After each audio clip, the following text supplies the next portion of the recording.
Hi, we're here this week for real because I actually have power now. It's great. Yes. That was a thing that happened. Welcome to the new and improved Elyssia stream. We've synergized, we've emulsified, and we're bigger than ever, baby. Yeah. Yep, and now Sentinel is brewing coffee on live stream. Yeah. Yeah, apparently. Not that you can see it, but he is doing you it. can't see it, but he's literally got a A mug full and like a thing filter and like a funnel, and he is making coffee the pioneer way. The fancy way. You could have this much fun too with Nerdy's One Shot. Oh hey! Oh my goodness! Start your D&D stream off the right way with Nerdy's One Shot. Yeah. Oh my goodness! Wow. Beautiful. Cross promotion at its finest, Dang. ladies and Look gentlemen. at that. Look at We're done that. here. We're done here for the night, guys. I hope everyone had an excellent All right, we got our plug in. week. I didn't even know that was happening, and I am. I didn't either. It's okay. None of us did either. Yeah, Nick knew it was happening. Nick, well played. Very well played. Nick came in with the stealth marketing there. Stealth promotion. You know, Sentinel just decides he was on one radio show, and he's like, all right, he can promote whenever. Time to be a radio Whatever. personality. Matt, I didn't know you had coffee. I didn't either. How long has that been going on for? You are. We can't hear you, bud. I was gonna say you put your headset up so we can't hear you. Yeah, it's a relatively new development.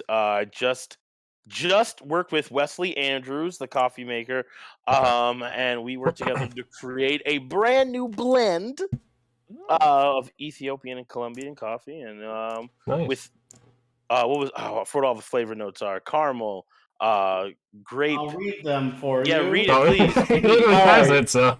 This is a magic brew, a 50-50 blend of Colombia and Ethiopian coffees with flavor notes of grape candy and hot fudge and caramel apple. Ooh. Ooh, Nice. fun. Brendan will put the link in the description.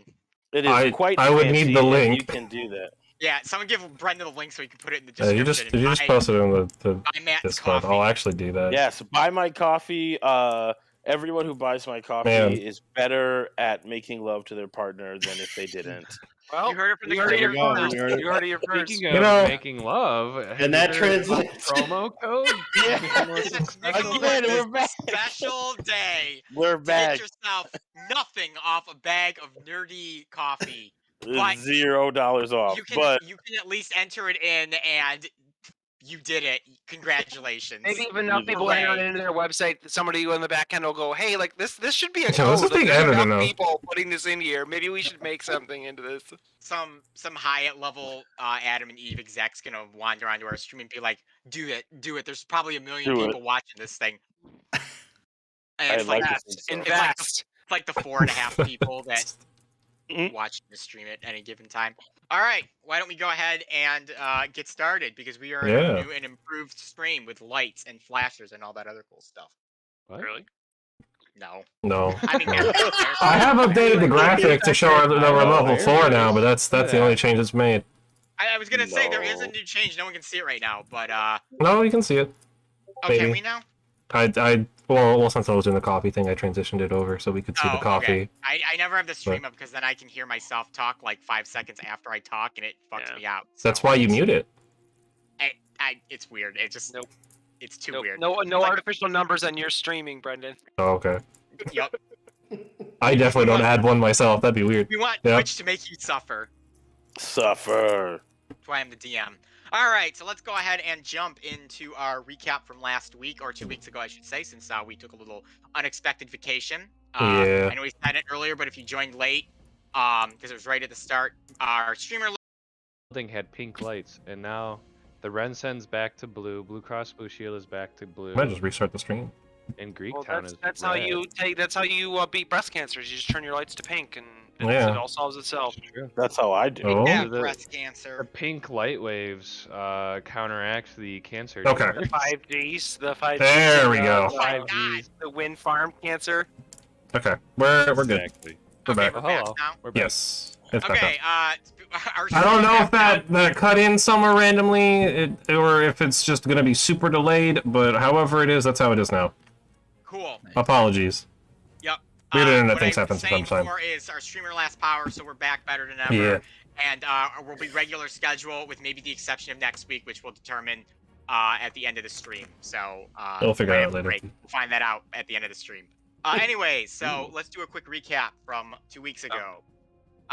So the party, having talked to Nim and finding out about the Nimblewright and getting the Nimblewright detector, located a signal coming from a large manor from the Grelhun family, the second largest family in Highwater. Before they could really break in, Darian and Darby decided to converse with a couple of the guards that were standing by at the front gate. Kind of tried to figure out what was going on, see if they were involved in the attack at all, how they could join the guard. Kind of trying to gather some information that let them know, how can we get in and were you guys involved? Fortunately, they weren't able to get a ton of information, but they did learn some things about the compound. When they went back to tell everyone about it, Tetra was waiting for them and offered to make the party a deal if they came with her. So they joined her at a tavern, and she gave some background on what possibly is going on. She is hunting the lost treasure of Highwater, a 500,000 golden crown treasure that has supposedly been around since the city's foundation and has been lost. It's currently being sought out by herself, Ansem Rotavio, and whoever else is involved with these hooded figures. As a kind of bookkeeping note for those following along, 500,000 golden crowns would be 500,000 platinum in actual 5e rules, just to give you an idea of how much money that is. Big.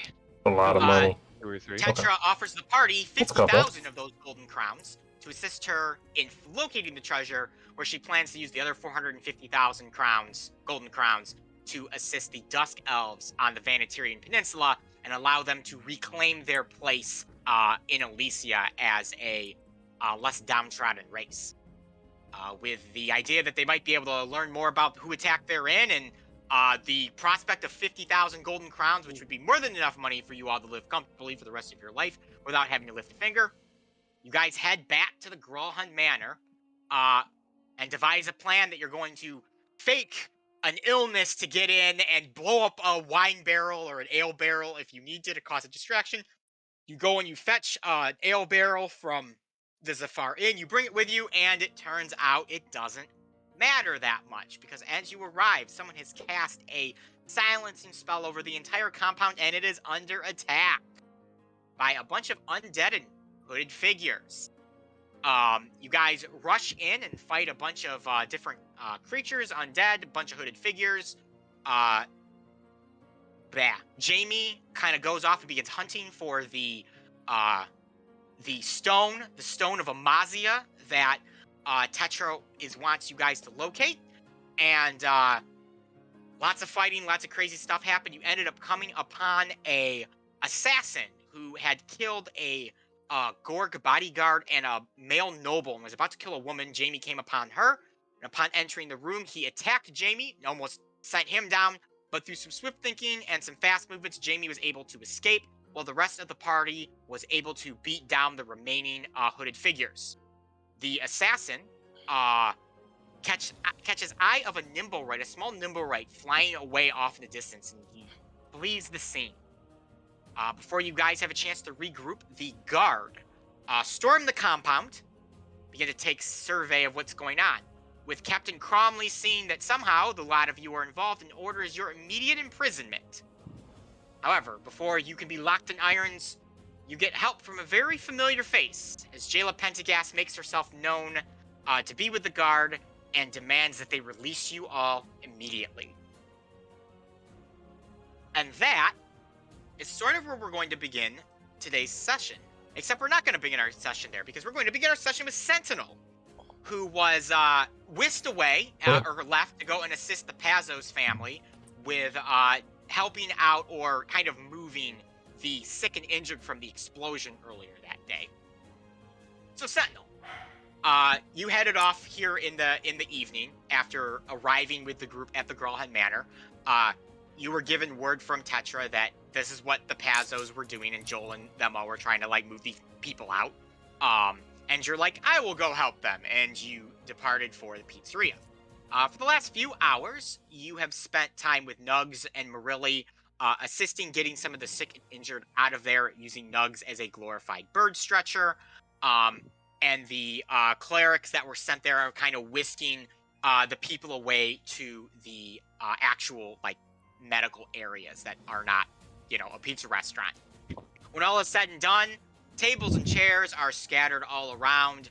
There is a bit of an odd burning smell that's radiating through the pizzeria from the explosion. It's still lingering in the entire vicinity, and everyone, from Joel to Dale to Marilli, looks dead, exhausted.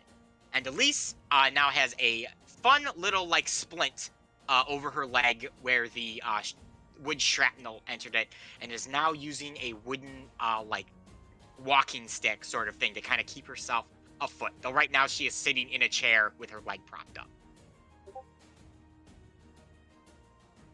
Nice.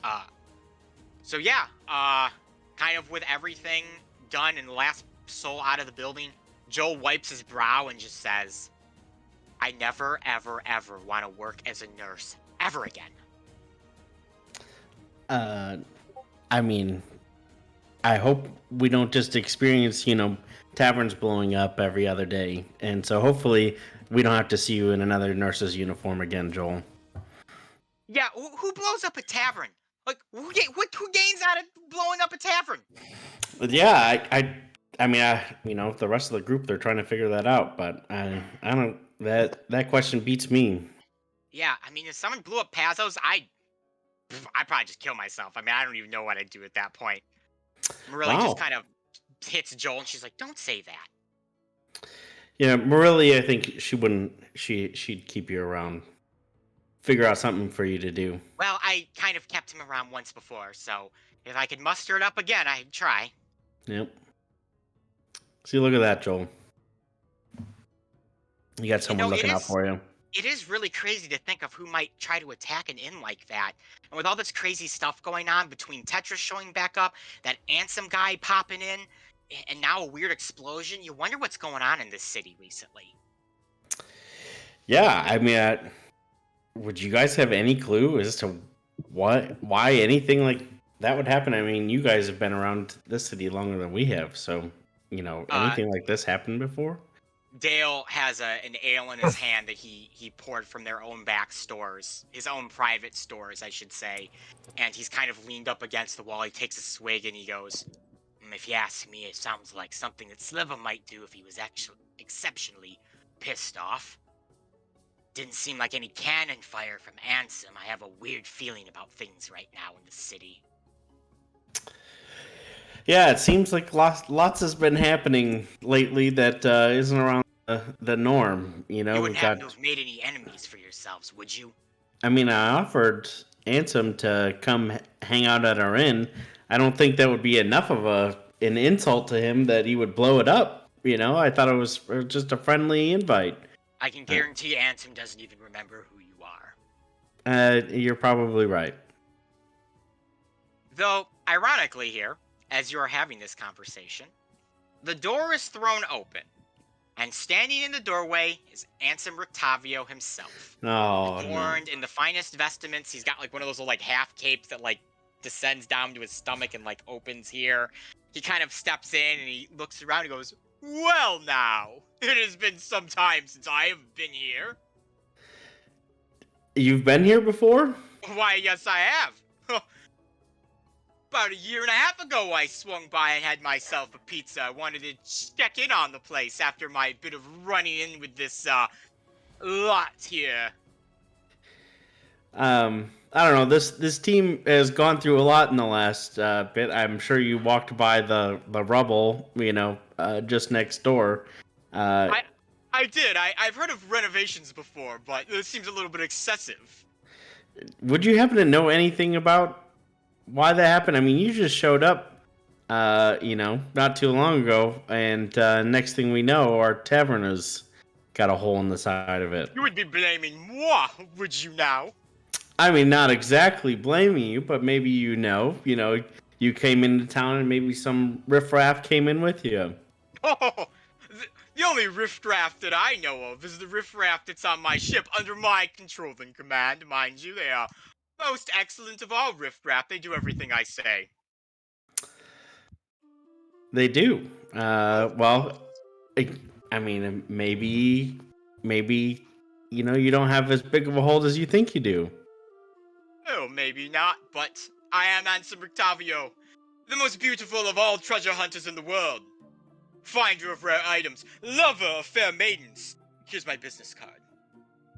I'll take it, and I You have stick it in my little Ansem pouch. Rictavio's business card. It says you can reach him via ascending spell, which has been transcribed into the business spell. So I guess give yourself a free sending spell. Yes.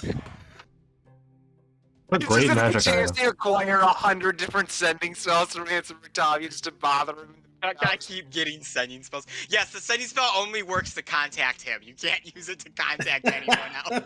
There's a stipulation. Gotcha.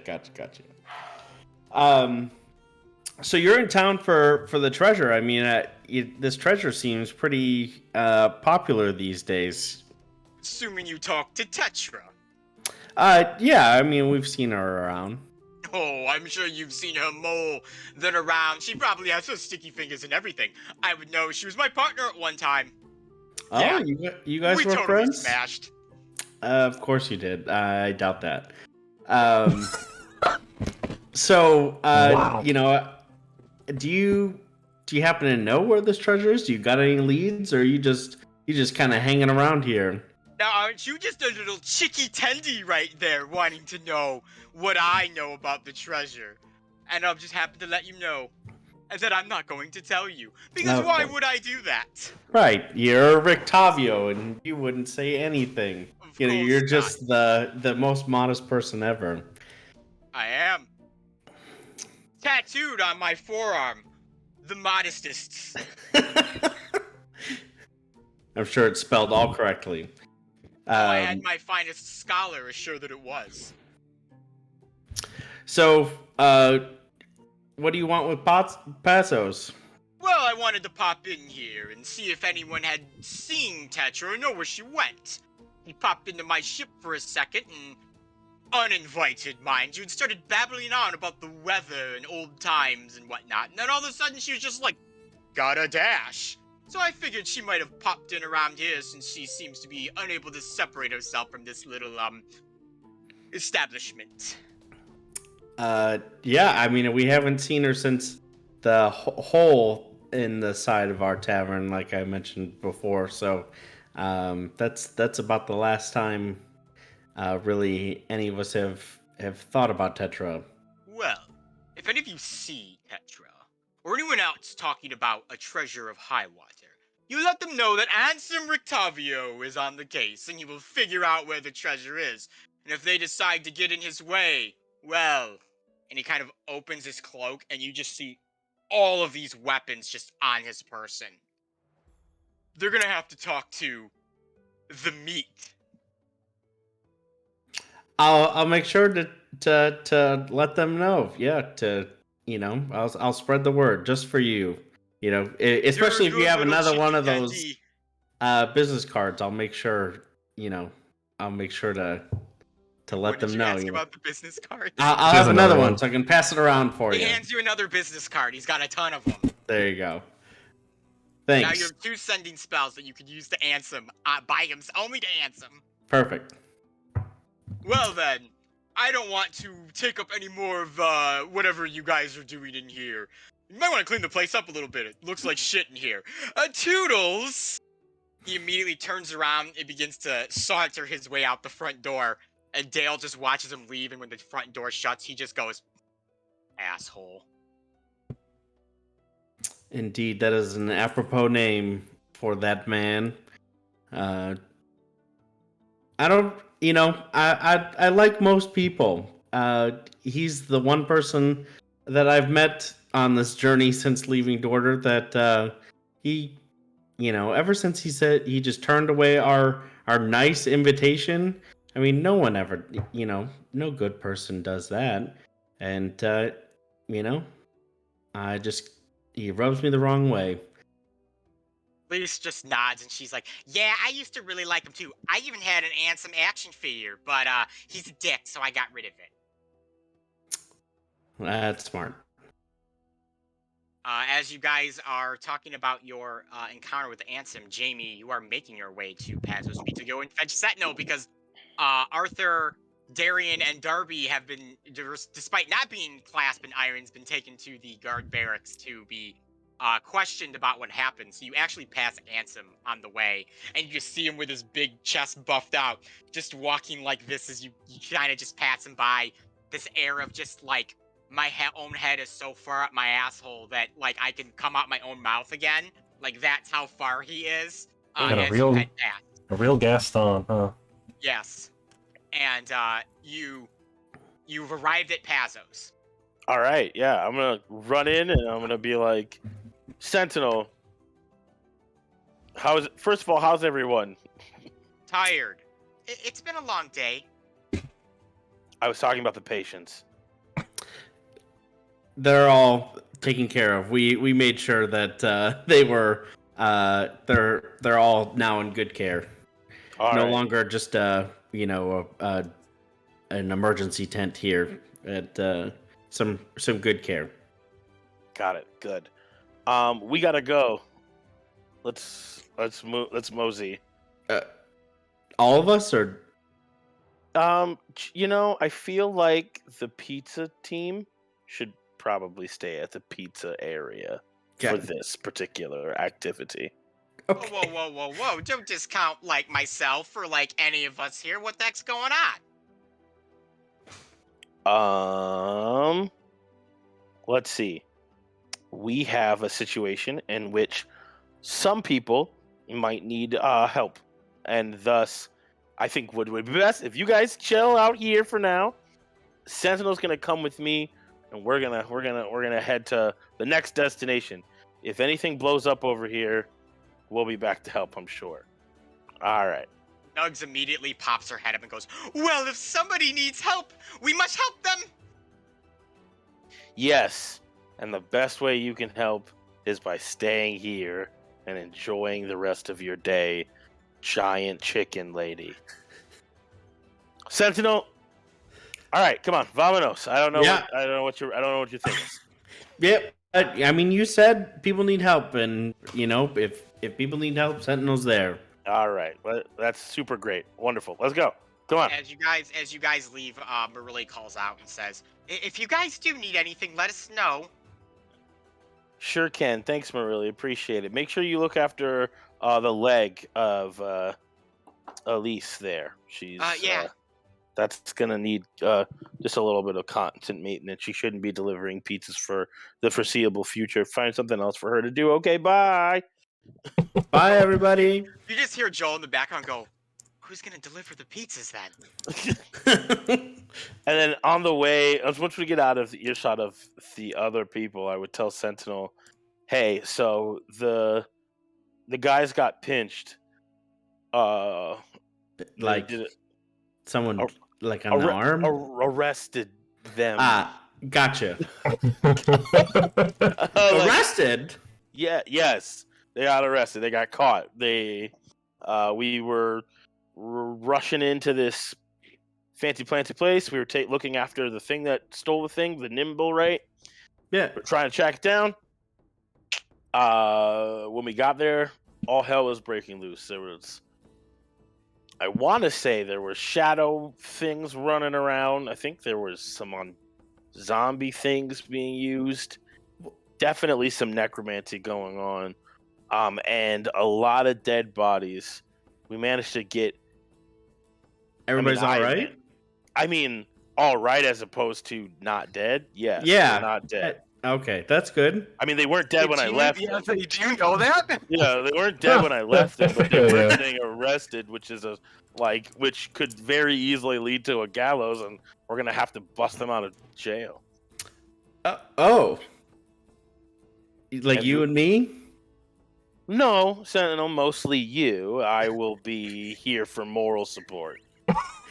All right. Well, I'll get them. Wow. It's just me. I'll rush in there and then That's kind of the plan. Making a really big chicken-shaped hole, and then we can get out of here. at your service, Dr. Watts. I appreciate that. It's always great to have a giant chicken on board. Oh wait, no.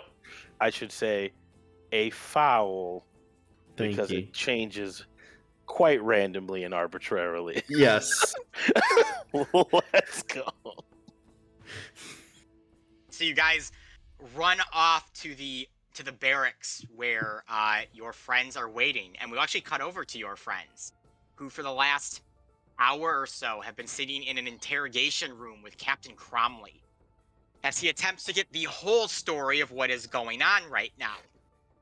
Fortunately, acting as your mediary is Jayla, who, despite the guards' best efforts to keep her out, used her ability or status as the champion to basically say, F off, I'm coming into the room to make sure you guys don't do anything stupid.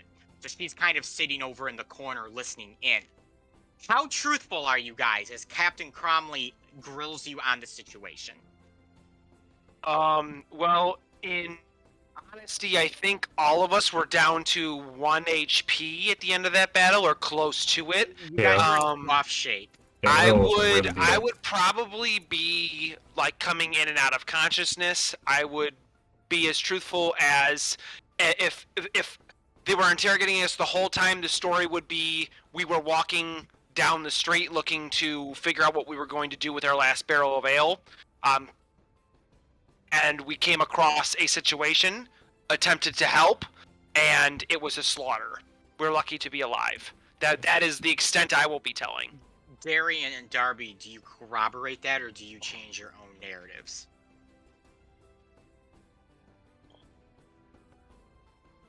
I probably won't say anything about. I will omit the reason we were walking around to begin with, but I'll be 100% forthcoming with what we stumbled into, Okay. as well as we were heading in that direction in our own investigation. Darby? Yeah, that's basically, I will omit why we were heading there and what we were intending to do, but definitely be like, yeah, we found, when we got there was stuff going on, and we were just trying to help out as best we could, and then it became a bloodbath. I need one of you, whoever has the highest deception roll, to make a roll at advantage. Ooh, I got +4. I have So +7. Oh, Oh, wow! Darby. Darby's telling Well, the story. of course I have a +7, I'm a gambler, I lie and I cheat, what do you expect? Ironically, I actually don't have proficiency in sleight of hand. I don't know how that happened. That is an 18. 18. So, Darby, you've told this whole story kind of with Arthur and Darian chiming in here and there to add little flavors or flourishes to the story where needed be. And Captain Cromley, he's just sitting like this, not showing his mouth, keeping his eyes low as he listens. You can't really get a read on his expression. Darian, as you look kind of behind your shoulder, Jayla's sitting there, cross-armed and cross-legged, just kind of listening in, waiting, kind of to just see exactly what was going on here. And Darby, as you finish your story, Captain Cromley moves his arm, he sits up straight, folds his hands, and says, "So what you're trying to tell me is that you have absolutely no idea who caused that attack there. You just stumbled into it." Yes. We have no idea what happened. That is difficult for me to believe, but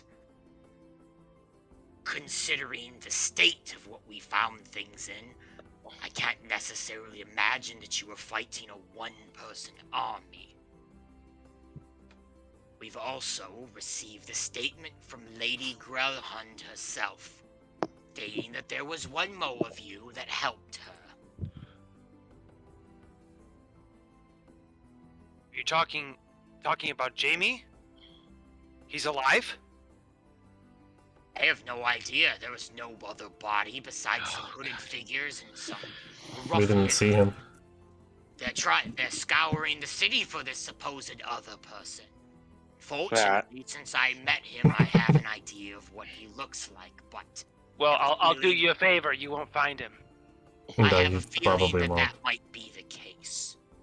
So regardless, I'm opting to clear you on these charges of breaking and entering and murder, considering you could make the argument you were helping in self-defense here. I'm just gonna look at my body and all the wounds I Yeah. have. I went down at one point too. So did Darian. The real question now becomes is 1, who are these hooded figures? And 2, does it have anything to do with the attack on your inn from this morning? That is exactly what we would like to know too. At this point, Jayla kind of perks up a little bit. She looks Captain Cromley right in the eyes and she says, well, I can tell you exactly who those men were. They were necromancers. Couldn't be anything else. That would explain the skeletons. Necromancers. People who bring back things from the dead. You're talking about fairy tales right now. No, I'm not talking about fairy tales at all. If you remember, your very pontiff was an undead brought back by a necromancer by the name of Xanthro Willowspark. He's the very man I've been hunting, and I think he's in this city, which is why I've come. I would know if there was a necromancer in this city. There would be undead wandering the streets.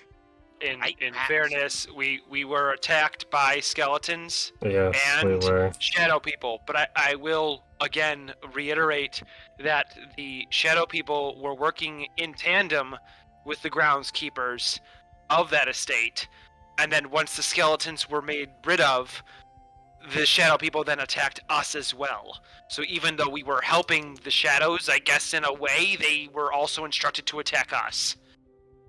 Some undead, if their master is killed, they vaporize. For others, they begin to act on their own accord. Sometimes in death, it's difficult to tell friend from foe. In my experiences. That's fair. So now you're telling me I have Sliver and his gang scouring the underbelly of my city. I have a fucking airship in the air with Captain Chin just standing on the bow looking for a treasure. And now I have a bunch of fucking necromancers wandering around the city, killing people because fuck all. Yes, that exactly seems to be what the issue is. Summarizes it pretty well, yeah, actually. Oh, damn the fucking goddess. I thought I had enough paperwork to do at this point. Is there anything else the three of you can tell me of what you saw there? Something that might indicate where these necromancers came from? They all seem to be wearing a uniform of some kind. We're very skilled in swordplay. Nearly took my head off. Nearly took Darby's head off. Did take Darian's head off. They didn't really have any sort of...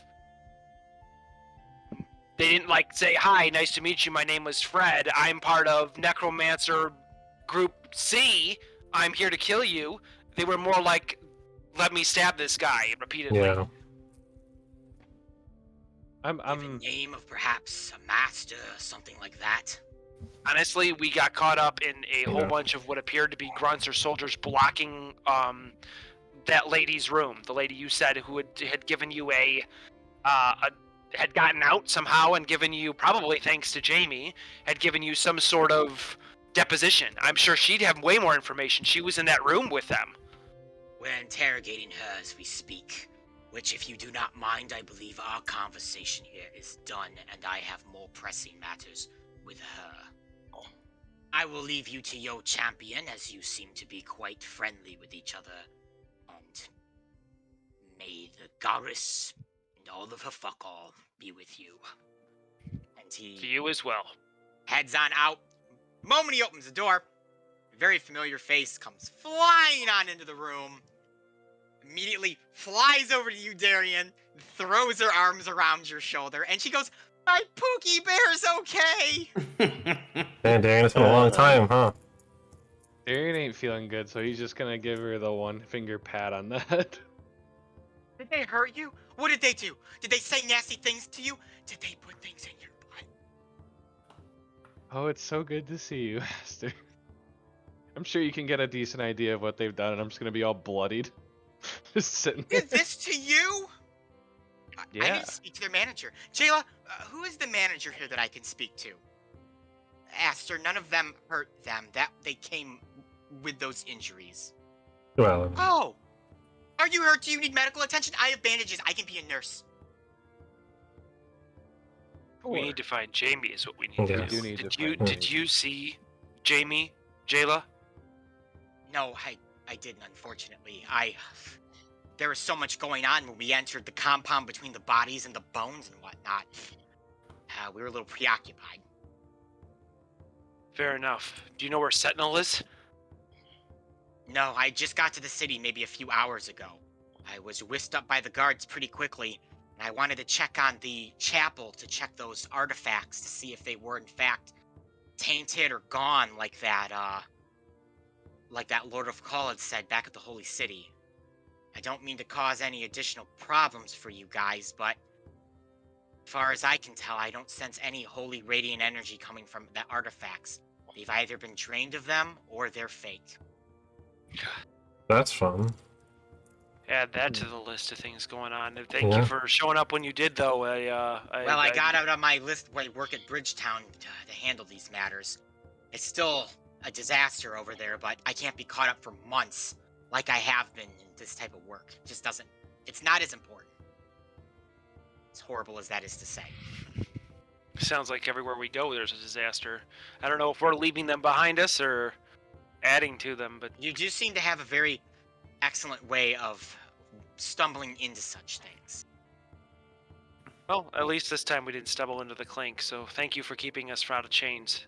Yeah, of course. When I saw you guys were there and how Cromley can react when things get out of hand, the last thing I wanted to see is you guys on a gallows prematurely because he got it in his head that you were somehow involved in all of this. Aster snuggles into your arm, Darian, and says, "If you were on the gallows, Pookie, I'd cut you free." Thanks, Aster. Yeah. Did you make that reservation for the restaurant? Yeah, been Darian, did you make it? preoccupied. I've been preoccupied, Aster. Oh, That's fair. oh. Well, that's okay. I can go ask them. When would you like to go? Aster, I think my financial situation is not in a good spot considering our inn got blown up. Oh, it's okay. I can be your sugar mama for once. I got lots of money. I'm loaded. Well, a promise is a promise. We'll go out to dinner. But remember, Aster, we're gonna Excellent. keep it I'm gonna make it platonic for right? tomorrow. And she leaves. I might have things to do tomorrow. Oh, you will have things to do tomorrow. I'm gonna look at Jayla and be like, Jayla, can you help me out with that? I don't want to be mean. She's so nice, but we have things to do. I can ask her to move the day, but you did agree to go on a date with her. A I'm not platonic gotta date. look out for a girl. Yeah, you're not getting out of that one, Darian. I'm sorry. Tyrion's just gonna hang his head a little bit and just walk out. We got business to do. Yeah, as you guys are walking out, there is this just horrible, like, commotion going on from, like, the main area. It's like, the guys are like, "Oh my god, what is it doing?" And, just bashing, and you hear squawking. You just hear furious squawking. Yes. Sentinel, I'm assuming you do what Jamie put into the chat. Yeah. So, Oh my god. like, I didn't even see. from we did some scouting or Oh. whatever and figured this is where where the cells would be, like, on the building, and with the beak axe just like straightforward, I'm gonna charge as hard as I can and and try to hit the wall and start kind of chopping away at it and just yelling, "I'm coming for you guys!" I know it's beating against the thing with his beak axe, and the door for you guys is just right in front of you. So Sentinel is just beating next to the door, and the door is right there. I will open said door. Arthur opens the door. So Sentinels, you're just beating into this wall to break them out. You just see Arthur standing in the doorway right there. Oh, you're free. You're saying, come with me. Where's the rest of the guys? We're right here, Sentinel. Here, but we're actually not in chains. No, we're No. good. Dr. Watts said that you guys were in jail. You were pinched. We got out of that thanks to Jayla. Yeah. Jayla? Steps around from back of Arthur, and she just says, "Hello, Sentinel. It's good to see you. I was surprised you weren't with the others." Yeah, and I just try to clean myself up a little bit and then stand, like, straight up at attention. Jayla, I didn't know you were here. Welcome back. As you're talking, one of the guards just comes and goes, "What the fuck? You just attacked our base!" I I thought you had my friends. We're the guard!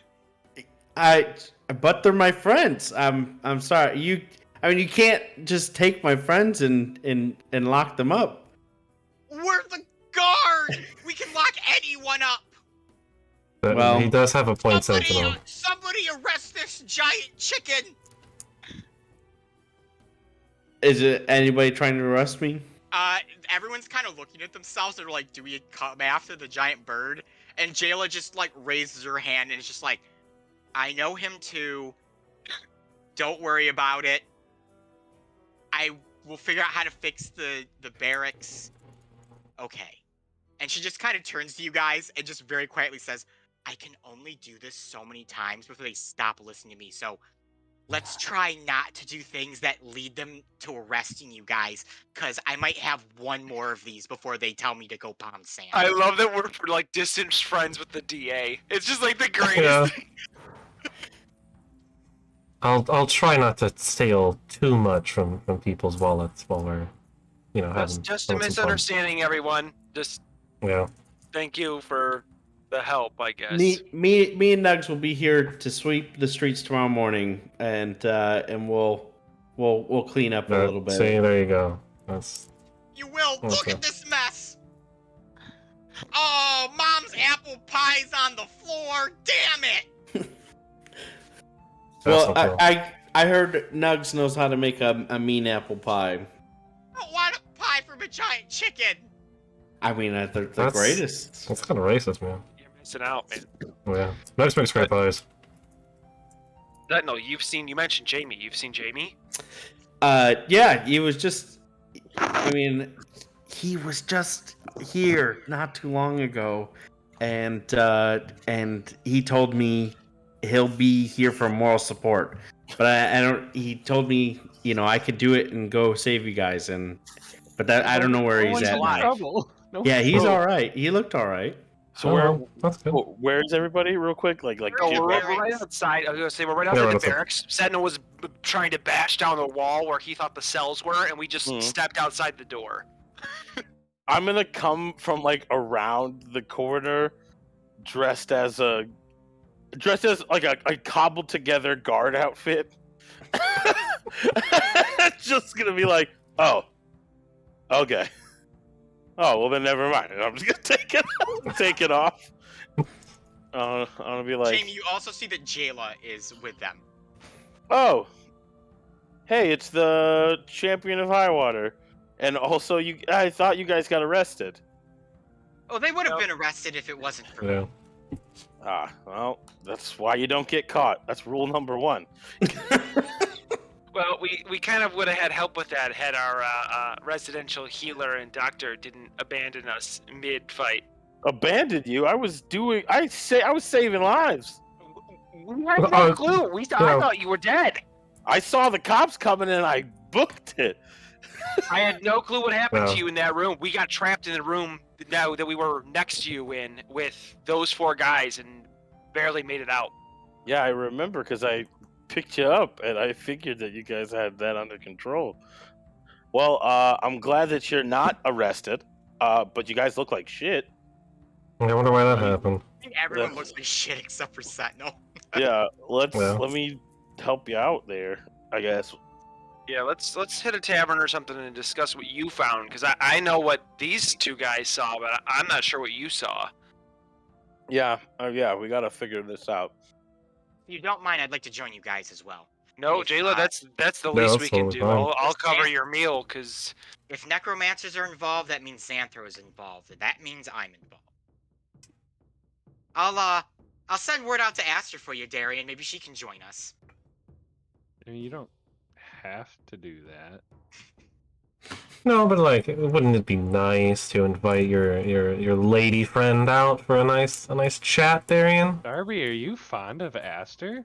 No, I don't care. Oh, and Arthur's just gonna begin marching. He's gonna attempt to march, but he's going to like hobble. He's gonna be like, "Oh, my ankle's broken." Like, Almost face plants. Oh yeah, I'm almost dead. Okay. Inn would you like to go to? There's obviously Pazos. You could go there. There's the Highwater Inn and Spirits. which would be available. That one's typically pretty busy and loud, so I think we can find a corner and go to that one. Spazos I like, but I don't want Marilla and them to concern themselves with what's going on right now. The less people who know, the better. All right. Why can't we go to the Safarin? Because it's There's exploded. a hole in it. Yeah. So? I mean, we also don't really have stuff there anymore either. There were holes in it the first time. Yeah, we there were went. holes in it the first time. That is true. Yeah, I guess if we want to go to the Safarin, that's fine. No one's gonna be there. That would be the most secluded place we could go. Yes, it's true. That would. No food and drink. Just keep our voices down. Right. Yeah, we only have a way to go upstairs. Yeah. All right, so you guys make your way back to the second layer. You hobble your way back to the second layer. Actually, you know what? I will say Jayla is able to use her lay on hands, and so there's 5 of you.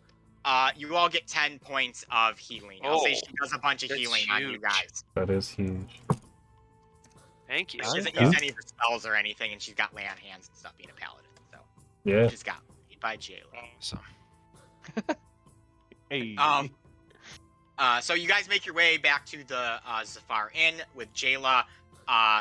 No sign of Aster yet for you, Darian, so we don't know if she's coming or not. Dang, Darren, you got stood up. You can either go through the front door, which is partially hanging on to its hinges, or you can go through the giant gaping hole. Yep, Arthur's gonna walk through the hole. Yeah, I'm just walking through the hole. Really I don't want to whisper from the door off its hinges. Same. It's barely there. Burnt wood, horrible smell, tables and chairs, some of them gone, turned into firewood, others tossed around. The stairs leading upstairs are not there. You actually have to climb up to get up to the stairs. Safe to say your inn is probably in worse shape than it was than when you got it. Can I check in on my herb garden in the back? The herb garden surprisingly is okay because there was no fire in the back. I'm gonna water it a little bit while we make conversation. All right, so as Darian is watering his herb garden, you guys kind of gather around. Would you like to gather just in the tap room, or would you like to try to make your way upstairs? I just figured we'd sit down in the tap room. Yeah, I The think going ash. upstairs is too much trouble. Gather what chairs and what you can find, and you sit down and you gather around to share stories. All right. So, what did you see, Jamie? What did you get yourself involved in? Well, I think I found whoever was running that outfit. Larger dude, killed at least 2 people. I saw him try to kill a third, but I managed to get her out of there before he was able to succeed. Dusk Elf, confident in if I saying that remember that's correctly. the lady of the house? Would you be comfortable saying that? She was dressed the nicest out of everyone we found. She certainly wasn't a servant, that much is for sure. Because the Probably. guards have her. They're interrogating her currently. Okay, well, for whatever reason, he wanted to kill her. I'm gonna guess her husband, or at least a concubine of some sort, and a big, so they were trying to kill her purposefully for something. Poison hurt like a son of a bitch, though he is he's not too quick on the uptake of. He needs to watch his coin purse. I can tell you that. I'll set the $100 gold bag on the Dang. ground. That's what I'm talking about, Jamie. So you know, You robbed the guy, so you. Yeah. Hey, Oh, on the good side, Arthur, at least this guy helped pay for our inn. I appreciate Easel. the gold, but like, I mean, he tried to kill me. Least he could do is pay for me to get things figured out. True. fair enough. How'd you get away? Where'd this guy go? Well, yeah, that's the thing. Well, he was trying to get me. Then he just looked off into the sky and then sort of just ran off. I assumed he saw the guards coming, but that happened later. I think he might have been chasing whatever he had originally come to find, which makes me think it was the Nimblewright. He was after the same thing we were. Yes, probably. Mhm. So obviously you showed up there. Was he aggressive right away? Did he just shoot you on sight? What was You tried to talk to me, but honestly, I wasn't gonna fight him, but he clearly was murderous. So I couldn't let him kill the lady. So Fair then enough. he tried to get me out of the way for whatever he was doing. So again, too cocky. He talked too much. But other than that, it wasn't a whole lot. He didn't give a whole lot away. So this will be a meta conversation, DM. Mm. I have written in my notes Xanthro Willowspark, leader of the Hooded Figures. I believe that was from what Jamie did. Was that the name of the Dusk Elf, or was that a name he mentioned? He said Xanthro Willowspark sends his regards. Okay, so I don't know that yet, but Jamie can Yes. relay that. But I was saying because that's also the name that Jayla Jayla has been mentioned mentioning, in yeah. the. So that's why my alarm Oh, bells yeah. were going off. So I would Yeah. say Two and two. I would say that that's what he said. Also, he dropped this name of this rando, and I don't know who this rando is, but this is what he dropped. Jayla here's the name. Jayla's eyes immediately kind of light up, and she says, "Well, that hits my suspicions. Then that means Xanthro is here, and that means you have a very bad necromancy problem here in Highwater that's only going to get worse. The question becomes: is why is Xanthro here? Well, if I had to You take a think he wild could be- guess, He probably could be the here for the treasure. treasure. I mean, that'd be my guess. I mean, that's clearly what they were after, more than likely. Why else would they be there? I'm sorry, I'm unaware of what treasure. What treasure are you talking Oh, about? sorry, I forget who we talked to. Tetra kind of pinned us against a wall after we were investigating what happened to our inn. Apparently, the reason our inn, and again, this stays here. I only telling you because I trust you, but this stays here and only here.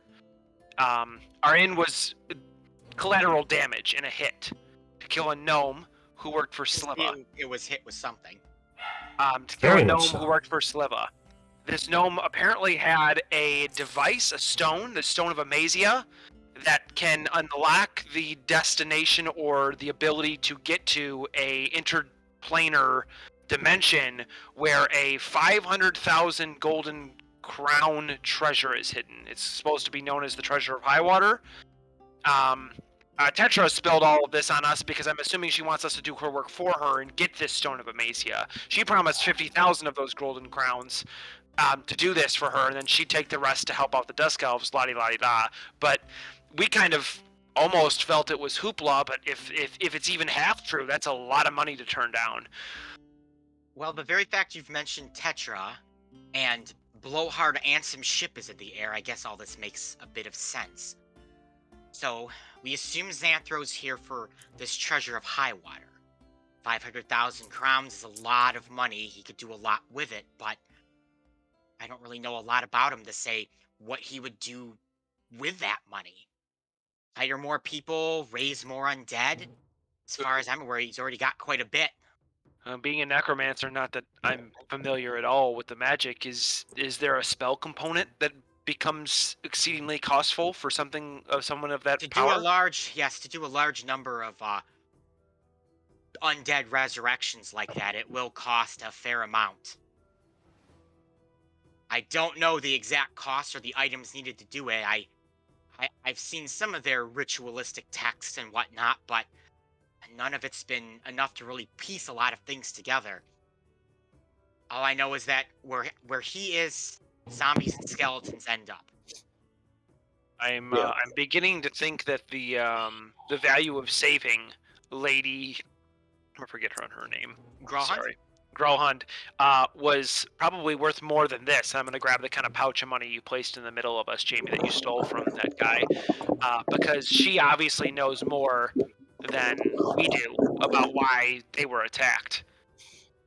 Yeah, I mean, it's clear that he wanted her to know that she was getting killed and by whom.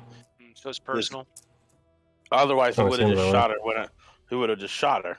I mean, he had a crossbow. Fair enough. So, yeah, at the very least, if they're wanting just the treasure, just the money, that's enough to make anybody be able to do most things. I mean, necromancy is one of the most vile things you can do to a corpse. But we're assuming that the only thing in this treasure is money. Yeah, I just thought the same thing, Jamie. I was just thinking most of the Same. time when a treasure, especially a pirate's treasure, some sort of mass fortune is rumored or mythed out to be some great expense, it's typically what that object would be worth had it been sold in nowadays time. It's typically some more cursed object or some sort of sacred relic. So he may be after some item that's part of this Yeah. treasure, or is the treasure that we've just mistranslated. Nobody is not missing 500,000 crowns. So the idea that there is just a pile of money sitting somewhere is unrealistic. Unless it's a dragon. And then if it's a dragon, then it's not something that you could just take. Yeah, fair enough. Yeah. Any dragon that would have been able to amass a fortune like that is dead. The last major one was killed a few years ago. Architosh, the White Defiler. And that was a white dragon, correct? Yes, up in the northern kingdoms of Olin. Those aren't smart enough to be able to pull off what this would have to have pulled off. Fair enough. Most likely. You find anything about the Nimblewright? Because that's where we were there for. to Yeah, that's begin why with. we showed up. It was disappeared about when you guys got pinched. Oh, is everybody looking for a Nimblewright? Because I just so happen to have a Nimblewright. And someone very fun has snuck in as Tetra now sits behind the bar and peeks her head up and lops the body of a small Nimblewright up onto the bar counter. Hey, boys. Miss me? Now, when and how did you manage to get that? Who are you? Well, did you ask who she is? Yes. You're adorable. Hi, Jayla. Jayla just looks at her and just rolls her eyes. Well, I happened to be standing upon Ansem Rictavio's wonderful Dusk Star ship, keeping him distracted and whatnot, trying to prevent him from doing things and messing up with, the plan and all that. When I looked down and saw that some shit was going down in the Grawhund Manor, You sent us into. which I apologize for. I didn't know it was going to be attacked by a bunch of necromancers. Fair enough. I don't think any of us did. I don't think anyone knew it was going to be attacked by necromancers, with maybe the exception of those Grawhund people. I think Xanthro did. Yeah. Also, the there's that. necromancers knew it was going to be attacked, but I don't think anyone else really thought of that. So I made my way down from the Dusk Star and whisked my way to come help you guys, when I spy with my little eyes from the corner a small Nimblewright flying away, fluttering along. So I figured you guys could handle everything, and I went after it. All I did was find its corpse, though. So it's dead. Nimby's She not flips well, it over. happy. There's dead. a huge arrow just pierced from a crossbow, or a huge bolt, I should say, just stuck right through it.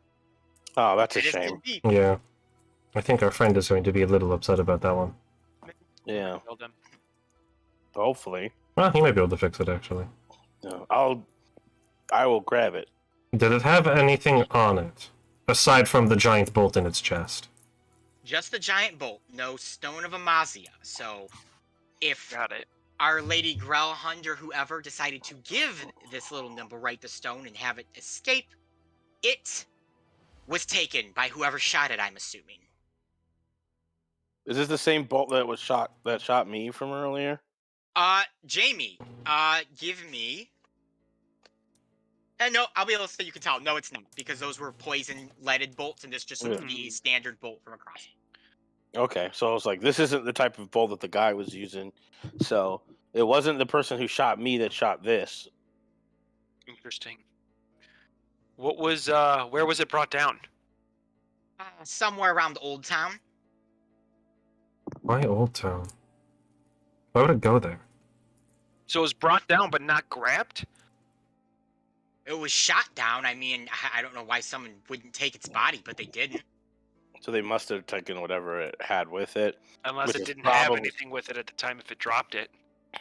Yeah, Yeah, maybe. They might have dropped it when they got hit. But likely we story would- is whoever killed it took whatever it had. We would assume that if it had anything of value anywhere near it, a famed treasure hunter would have found it by now. That's true. Jayla just shakes her head and she says, I think you might be giving Ansem a little too much credit there. I think he meant Tetra. Yeah, I don't think we're talking about Ansem here, Jayla. Hey, whoa, whoa, whoa! Why would I take it? Well, he's You're just the one saying who if it wanted was it. there, you would have taken it because your Yes. keen eyes are so. I would have, of course, I would have taken it, but I would have told you guys I would have taken it. We're in league with this together, remember? That is what I was saying. If it was Yes. anywhere around, I'm sure that she would have found it. Ah, I see what you're saying there. So it's clearly, it didn't just drop it. Someone would have taken it. Now, you didn't see this thing get hit. You just saw it on the ground already. No, just a body in an alleyway. Okay. Like, a lot of bodies end up in Old Town, unfortunately. So it was definitely there for at least a amount of time before you found it. I would say when I saw it flying, it probably took me about 15 minutes to get over to Old Town, or to kind of figure out where it might be. So it's not a ton of time, but enough time that someone could hit it and take what it needed. So Well, Sliva's probably involved now, Siva was involved from the get-go. but more involved Yeah, now. it's his man who has died, but yeah, he was the original owner of said Stone of Amazia, because that gnome had it. So I guess is our next lead Old Town then? Do we really just start walking around where this thing was dropped? I have an idea. Don't particularly want to do that right now, but I don't think we want to do anything right now, but if the Stone of Amazia can get you right to this treasure, then this may be something we need to move on. My idea would be, I don't actually know how nimble rights work, I don't think any of us do. but I've seen at least one person healed from death before, and usually they remember stuff they remembered before. Perhaps we bring this little guy back to Nim or whatever his name was. It was new. If he fixes it, and it might be able to tell us everything it saw up until it got shot. It's a great idea. Yes, it is a At good the very least, we'll know who told it to take it, where it went, and if it did drop it or saw anything before it died. We should be able to find that out. If that's how these things work, I don't know that. You're the one who has the connection with Nim. You could do that while us go and try and see if we can either A, get into the interrogation, or at least find out what the guards found out about talking to Lady, whatever her name is. I keep forgetting. Growlhand, excuse me. Jayla, I'm not sure if you'd be willing to try and get us into that interrogation, but you got to sit in on ours. Yes, I can see what I can do there. I will say this to you guys, though. I have come across Xanthro once or twice before. He knows who I am, and I worry if I hang out with you too much, you could be targeted just like the Growlhuns were targeted. I'm going to kind of motion towards the giant hole in our inn. I see that, but that doesn't seem to be a direct attack on you personally. I'm talking about exactly what happened to the Growlhund family. So I'm willing to help you here, but I believe it might be in your best protection if I'm not around you guys until this necromancy business is dealt with. Fortunately for you, Darian, Aster probably won't command such a stipulation, so you're free to go on your date tomorrow. Well, you hear that, Darian? You're good. You're clear. You can probably go on more afterwards, too. I'm sure she'd love it. You guys suck. As they said, no, as much as the guards, I'm sure, would love your presence again, you may be better off helping out Jamie get to the to Nim again, because I know last time we distracted the minister at the chapel, Yeah. and I'm sure you could have all sorts of conversations about guardian fowls and their role in their service to the goddess at the temple, while he goes and talks to Nim. If Darby and Darian want to help us talk to Lady Growlhund. I'm completely fine talking with her. Yeah, I could teach him how to play some Guardian Foul chess. Yeah, that would take a good few hours and give Jamie a lot of time. I love that idea, Sentinel. Yeah, only if you're okay with that. If not, I don't Yes. want to. Absolutely. I would love to hang out with the minister. And play some Guardian Foul Thank you for chess. trying to break us out of jail. Honestly, Yes. I've not had somebody try and do that before, so I have been pinched many a time before, and I appreciate the gesture. Yeah, usually you got to do it yourself. Now that Dr. Watts has taught me what that means, I now know. I Yeah. now know some new words. You do. Well, Also I'm always going here to educate. I'm gonna say this too, with how things are going here, with how beat up the party is. I'm going to give you guys a free long rest here for your time in Hey. interrogation, because everyone besides Sentinel is just bummed right now, I and will you gladly may take want that. your HP and stuff back. So I'll That was, gladly take you that. reached the final boss message is what that was. yeah, No. you guys might want Complete your. what you'd like to do before we're continuing. So you guys I may love take a free long rest for your Thank you, generous DM. for Yes, your yes. interrogation, for your time down here talking with Jayla and Tetra. I know it's probably not a full 8 hours, and you're not technically sleeping, but I will be benevolent and give you this. The Thank you. benevolent Yay. GM. That is great. So, Tetra stands up. She already gave you the nimble right, Jamie, and she goes, "I'm gonna go check out Old Town for a little bit. Ask around, see what I can find. In case nothing comes up with the nimble right, maybe having an extra ear and eye down there might lead to something." Great. It just as a since you've seemed to kind of I guess you're paying to stay here, so I can't really say you've made this place your home because you have paid us.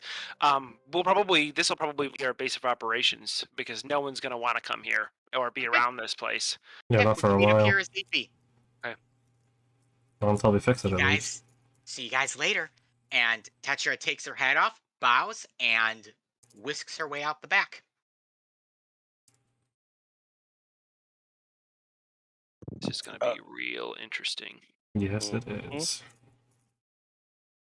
All right, so the current makeup is Arthur, Darby, and Darian are going with Jayla back to the barracks to try and talk with Lady Growlhund, where Sentinel and Jamie go to the Temple of the Goddess to re-speak to Nim and return his dead nimble right friend to him.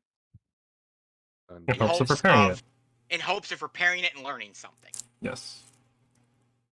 Sounds fantastic. Why don't we go ahead and start with, after I get the music going again, why don't we go ahead and start with Jamie and Sentinel? Yeah. Docking the bird.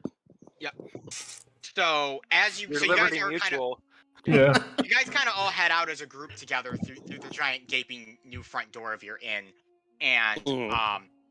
as you're going to make your way kind of down and around, Joel and Marilli actually kind of come out from the alley with Pazos, and they see you guys, and quickly Joel flags you guys down. Okay. Yeah, hey guys, so we were talking, and it sounds like it's going down based on what Jamie was saying, and Marilli and I want to help with whatever it is. Oh, okay. Yeah, sure. Come on. Yeah. Wow, You're going to let them come along, Dr. Watts? I mean, like, the more people to distract the people at the temple, and the least I have to do to talk with these priests, the better it is for me. So I don't care. All right. You're thinking. Yeah, come on. You Thinking, can, man. yeah, follow along. Just don't you. Just let's just go. Come on. Make sure to touch a lot of stuff. Come on. Will do. Come on, Marilli. This is great. It's like a mystery thing. You know what this is? This is like what would you call it? Like a high water like heist thing or something that's going on right now. Title drop. And He said the thing! Bottoms. He did the thing! He said it! So Joel and Marilli, they head off then with Sentinel and Jamie as you guys begin making your way to the first layer to where the temple is, and then Jayla, Arthur, Darby, and Darian go up to the fifth layer where the barracks are. So you got Jamie and Sentinel, you guys are walking with Joel and Marilli. Joel is kind of, he's trying to pick out exactly what's going on here, so he has like all the information. What do you tell him? And Marilli. I am not going to tell them anything. Okay. Of So substance. just talk in circles then. Yep, I am not going to tell them anything of substance. Okay. Sentinel. I tell them my job is to go hang out with the minister. We're going to learn how to play. Well, I'm going to teach him how to play some Guardian File chess. Wow, I all love of this to Sentinel. return a little robot thing? Huh. Man, you guys are, you guys do some interesting stuff. I mean, it seems like Yeah. every day is different, you know. That's what we do here. It's never a dull moment. It's never a dull moment. Hey, speaking of dull moments, you guys don't know what I secured the other day? No. What? I love this dynamic so much. This is great. No. I don't care about anything in the I want to know Yes, everything. please tell me. And Jamie's like, no. No, please, don't talk about I do not care. Hey, even if you both said no, Joel doesn't care. Yeah, Joel's Yeah, gonna just Yeah, go. they can talk about it It's anyway. gonna be historical Amazia. So I got this. I got this stone. That is cool, rock. I saw a bird and I shot it with a crossbow and I picked up. Wow. Amazing.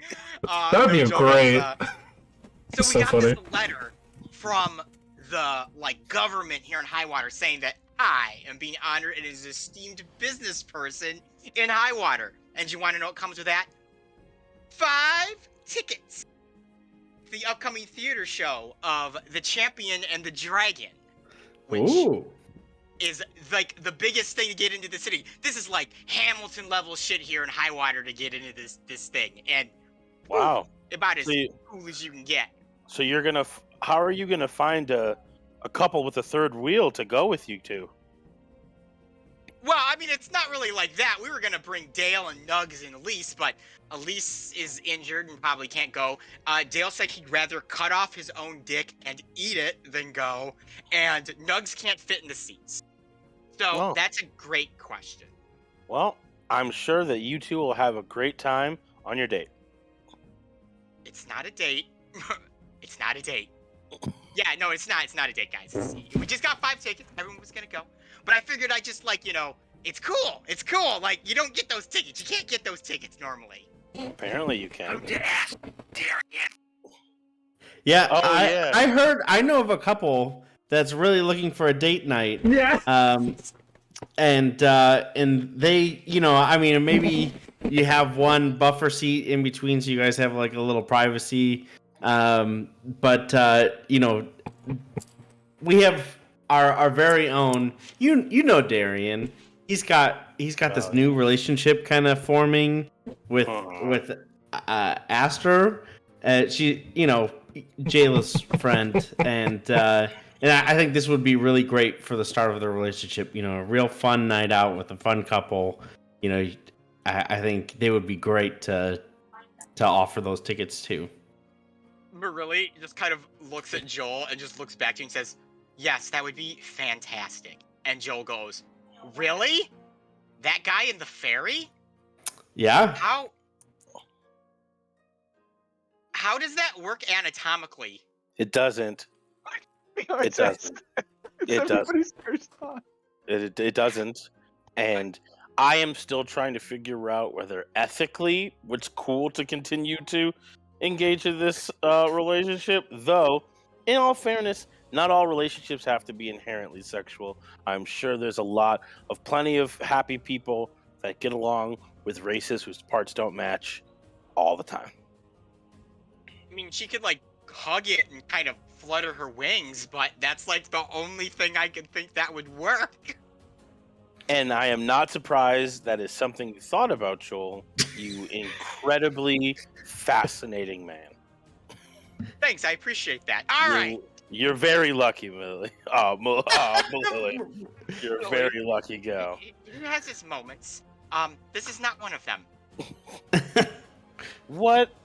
And here I thought you'd be swooning after the fairy hugging comment. It's hard not to. It's hard not to. Oh, Jamie. This is why I'll be staying single forever. I just don't understand what gets the ladies going. Not like you, Joel. Joel, you are. Something else. I gotta learn from you, Joel. Yeah, Sentinel, take all the lessons from Joel you can. I've been trying. I've been writing them down in this handy dandy notebook. Who knows? There might be a giant other bird. There's Nugs. Oh yeah, there is Nugs. Well, So there's, there you go. there's 8 of them, right? Yeah, How but does that Nugs work, is like by my the way? grandma. Single-minded of you to just pair him up with another giant bird. We just discussed that Darian and Aster could could do it. So why Yeah. does it have to be? Why does it have to be another bird? Maybe he wants to be with a halfling. I mean, that's possible. Yeah. Though Jamie's gonna assume that the 2 giant chickens in the history of giant chickens, and there's only 8 left, might want to like think about Propagating the species. Yeah. seeing how that might work out for them. But that's just Jamie's thought process. Instead of going extinct. Well, anyway, so while you double date sounds super great. I'm glad you got those tickets. I'm also very interested in the standards of high water as top business people go. That's super cool. Congratulations. Thanks. I appreciate that, man. I'm so pumped. Maybe Really? we'll get it next year. It's a really. It stars Jayla. Well, I mean, someone plays Jayla, but literally, the story is she goes to this tiny community that has these wings that they flap, and they catch birds out of the sky, and it's their like big season, and all of a sudden this dragon shows up and starts eating people.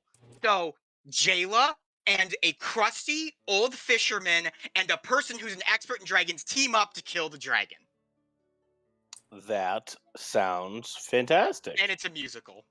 Oh, and it's a musical. Of Yep. course. Yeah, of Well, course. why wouldn't it be?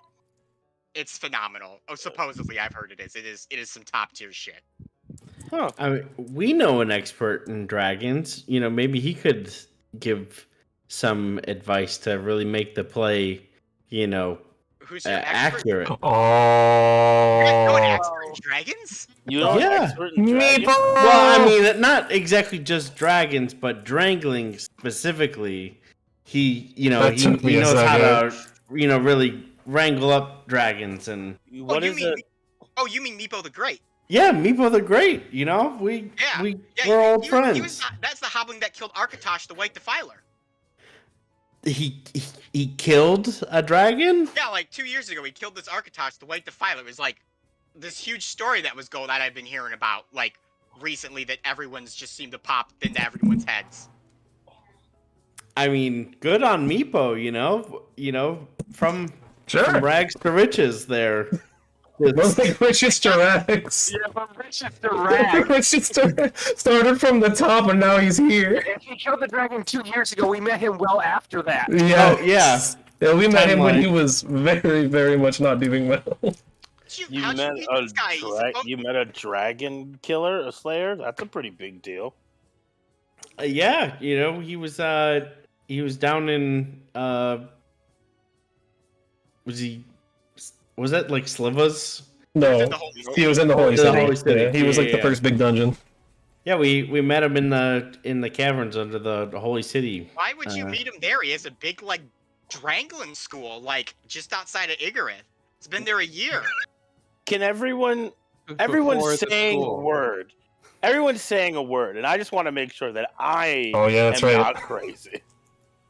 You keep saying drangling like it's a thing. Can someone explain to me what Yeah, drangling is? it's currently the most popular way to refer to someone who wrangles dragons. A drangler.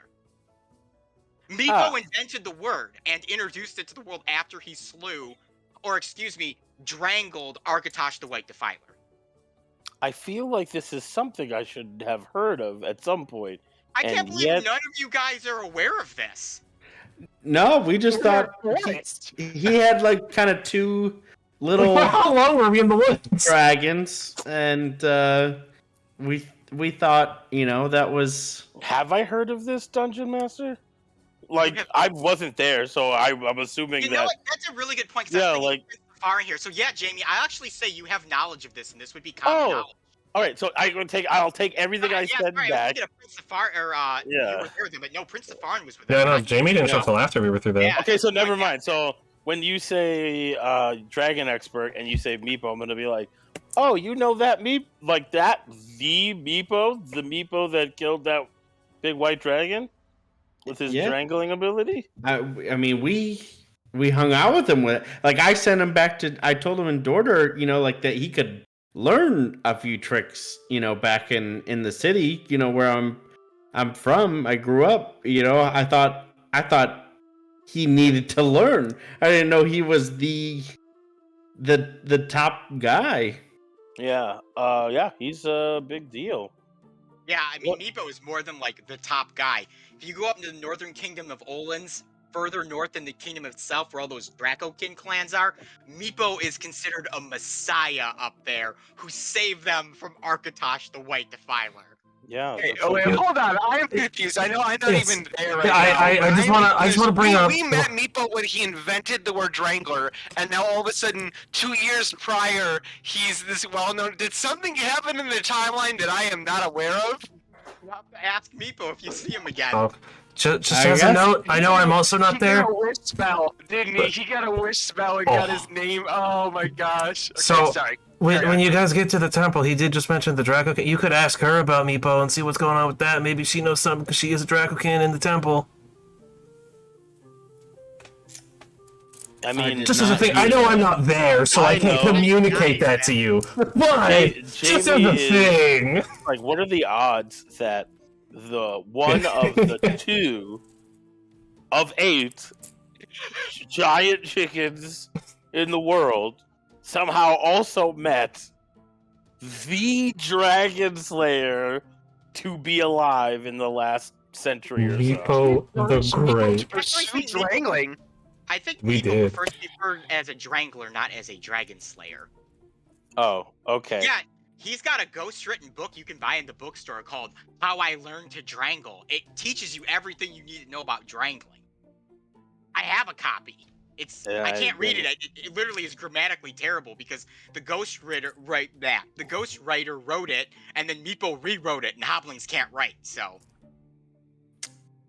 Well, it's a there you go. bestseller. It's a Pragla bestseller. Of course it is. I'll have to pick that up. I'll loan you my copy if you want. Sure. When we get done, with Maybe- this, come back to Maybe you can get it Pathos. signed if Maybe- you play Meepo again. Maybe one day I'll meet him again and get it signed. Yeah. Oh my gosh, that'd make it worth so much money. You know, I mean, why would you sell that? That's like, one of a kind copy. It's like when you buy a sexy calendar. You buy one to sell, and then you buy one to, have. Gotcha. All right, I'll have to pick up another one. There you Yeah, go. when you buy a In the sexy store. calendar. All right, to the temple. You guys have been standing outside of the temple doors having this Yes. conversation already there. Yeah, you've been the whole This has time. been happening. Jimmy's been like, has opened the door like 3 times trying to go in, and the conversation has just continued. Yes. All right, so you, who would like to enter the temple first? I'll go right in. All right, so Setna, you open the door, and Jamie and Joel and Marili follow behind. It's pretty late at night, so it's very empty, and the Dracokin priestess, which, one sec, let me get her name real quick again. Valletta, is still attending to her, priestly duties, and as there's a little bell that jingles when you enter, and she peeks her head up, she goes, "Oh, it's you all again. Welcome back to the Temple of the Goddess. What can I do for you?" Well, I heard that you were a big fan of, Guardian Fowls in general, and I figured, not many people really love to play chess. I haven't met many people who play chess. There's a guy, up at the barracks. He loves, all sorts of different kinds. Yep. And but I just wanted to come, for a late night game, hang out with you. Well, it's been very slow since a lot of our other clerics are out doing medicinal work, so I don't have much to do. I could probably fit a game or two in. All right, let's, any good spot to set up? Let's go to my office real quick. All right. He shuffles over to one of the rooms on the side, unlocks it with a key, opens it, and there's a modest office in there. This is where Darby was taken when he was Oh. injured. You guys should all do that. Yeah. Yeah, I've never played, I've never even heard of Guardian Fowl chess, and we've known Nugs for a couple years, so I'm interested. All right, and I just pull out of my, little satchel under my wing and pop down a board and set up all the pieces. And I hope it is as complicated as the cones of Dunshire. well, as far as I've learned, I actually don't know much about it, and I just learned it not too long ago, and it's fairly simple. All the pieces work just like normal chess, except the Guardian Follow piece. That can just move wherever you want it on the board, and you just you pick it up and you put it somewhere on the board, and you play it just like normal chess. Get checkmate immediately. Well, if you're smart, you make sure you always go first. I guess that's true. All right, let's learn how to play this then. And Valletta sits down to learn how to play Guardian Foul chess. All right. And Marili and Joel are kind of standing around the table, waiting to see how this game that plays exactly like chess, except for this all-powerful Guardian Foul piece, is played. I proceed to play some Guardian Foul chess. All right, the games are afoot. Jamie, they are playing chess. I'm going to leave. All right, Valletta is very focused on the rules. Sentinels are explaining them. Joel and Marili are asking questions here and there, so they're all kind of in their own little world. So, Jamie, you were able to slip out without any problems. Nice. I'm going to go up to the place where Nim was from before. All right, so Jamie, you make your way up to the Nimble Rights room in the back. Same exact door, and it is unlocked. I will open it. I will knock first. There is no response.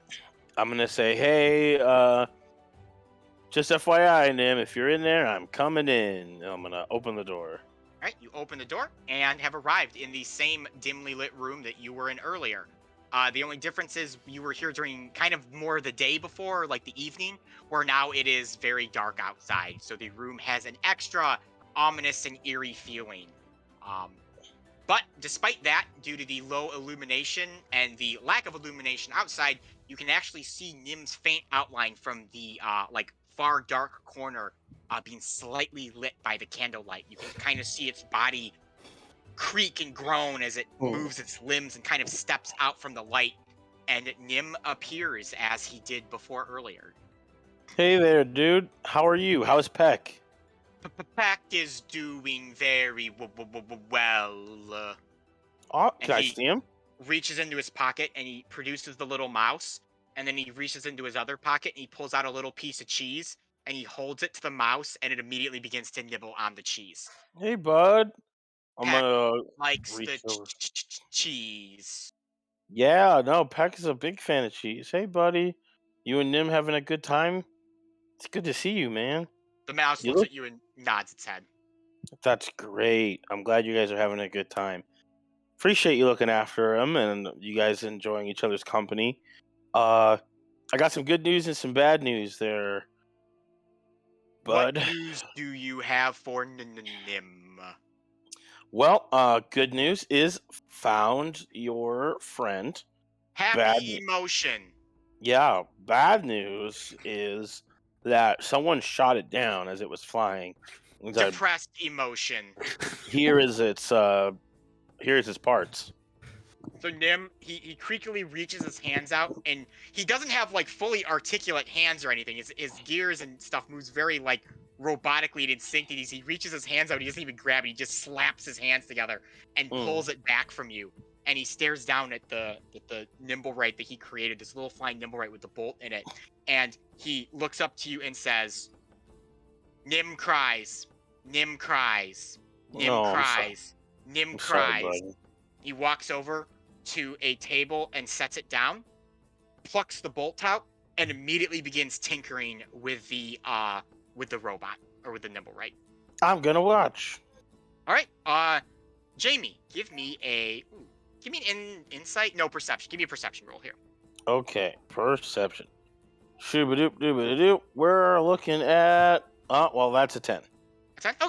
Okay. So you're not able to glean too much of the nimble right creation process, but you can kind of see that Nim is placing these gears and like it seems to be like wires. Like he's like connecting these like little metal pieces of wire that he's using to form. And in the center of the creature is a small stone that he plucks out, sets to the side, grabs another one from a box, and it's glowing with like a yellowish energy a magical energy, which he Hey. inserts into the thing and shuts it and then begins to reseal everything up. So, So not what are really you sure. Oh, doing? go ahead. I was gonna say, like, what are you doing Nim there? is repairing friend.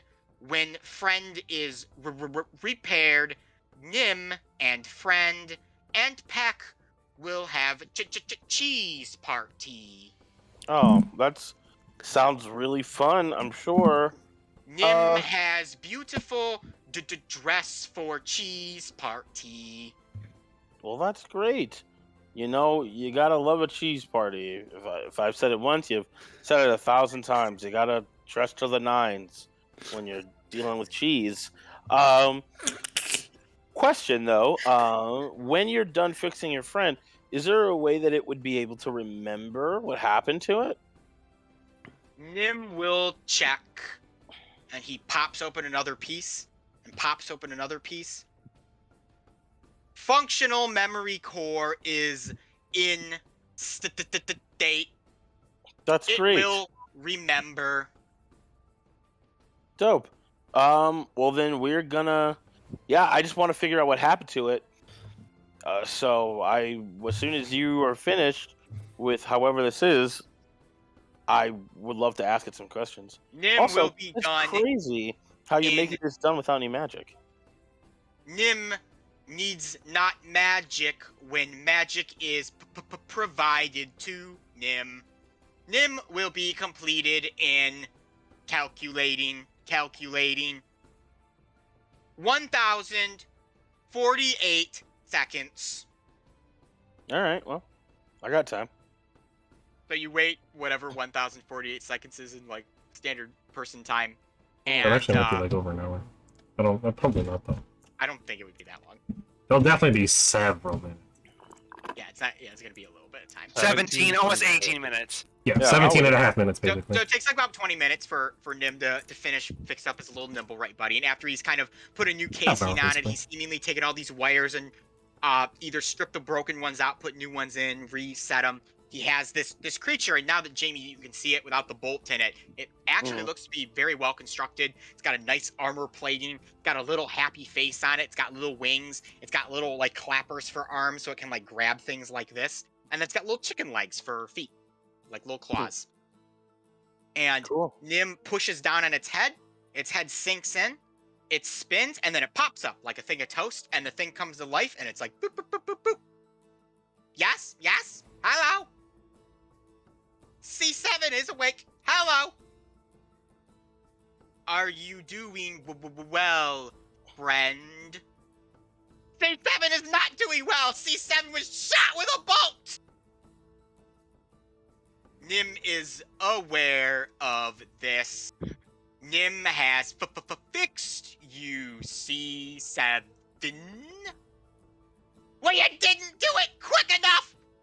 Jesus Christ! That's a strange and completely nonsensical thing to shout. Yeah, for real. C7. Yeah, Jamie is gonna marvel at how Nim can create something with more intelligence than itself, contemplating the nature of all things for a moment. So, as you're contemplating Jamie, the C7 kind of its wings start to buzz really fast, and it flies. And it's like, you didn't fix my one wing! It's still bigger than the other one! How's C7 gonna pick up the ladies now? C7 does not need the ladies. C7 has Nim. Yeah, well, you're boring, Nim. C7 wants to see the world, man. He wants to go places. He wants to dare meet you. people. C7 needs to die again. Yeah, Jamie's not super excited about that. And you're like, hey, C7, before we start having you... Diarrhea, who the fuck are you?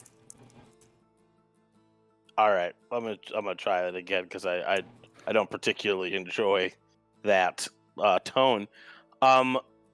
You stole something from a body outside of my establishment.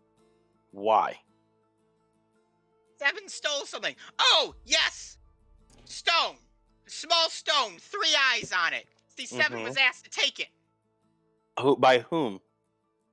Oh, that Growhunt lady. You know, C7 was doing some whining and dining over there, you know? That's the same lady from the Yes. mansion, if I That's remember. one you saved. Okay, yeah. Okay, so she asked you Yes. to take it, and you did. Yeah, And you went back. Yeah, Oh, go she ahead. told C7 that he was gonna, you know, you're gonna get some if he got her that stone, and C7 took a little, you know, a little advantage of that. Went down, swooped down, took that stone after that guy blew up, returned it. Wow. And then I thought I was gonna have to kill a gnome. Yeah, Someone did it for me.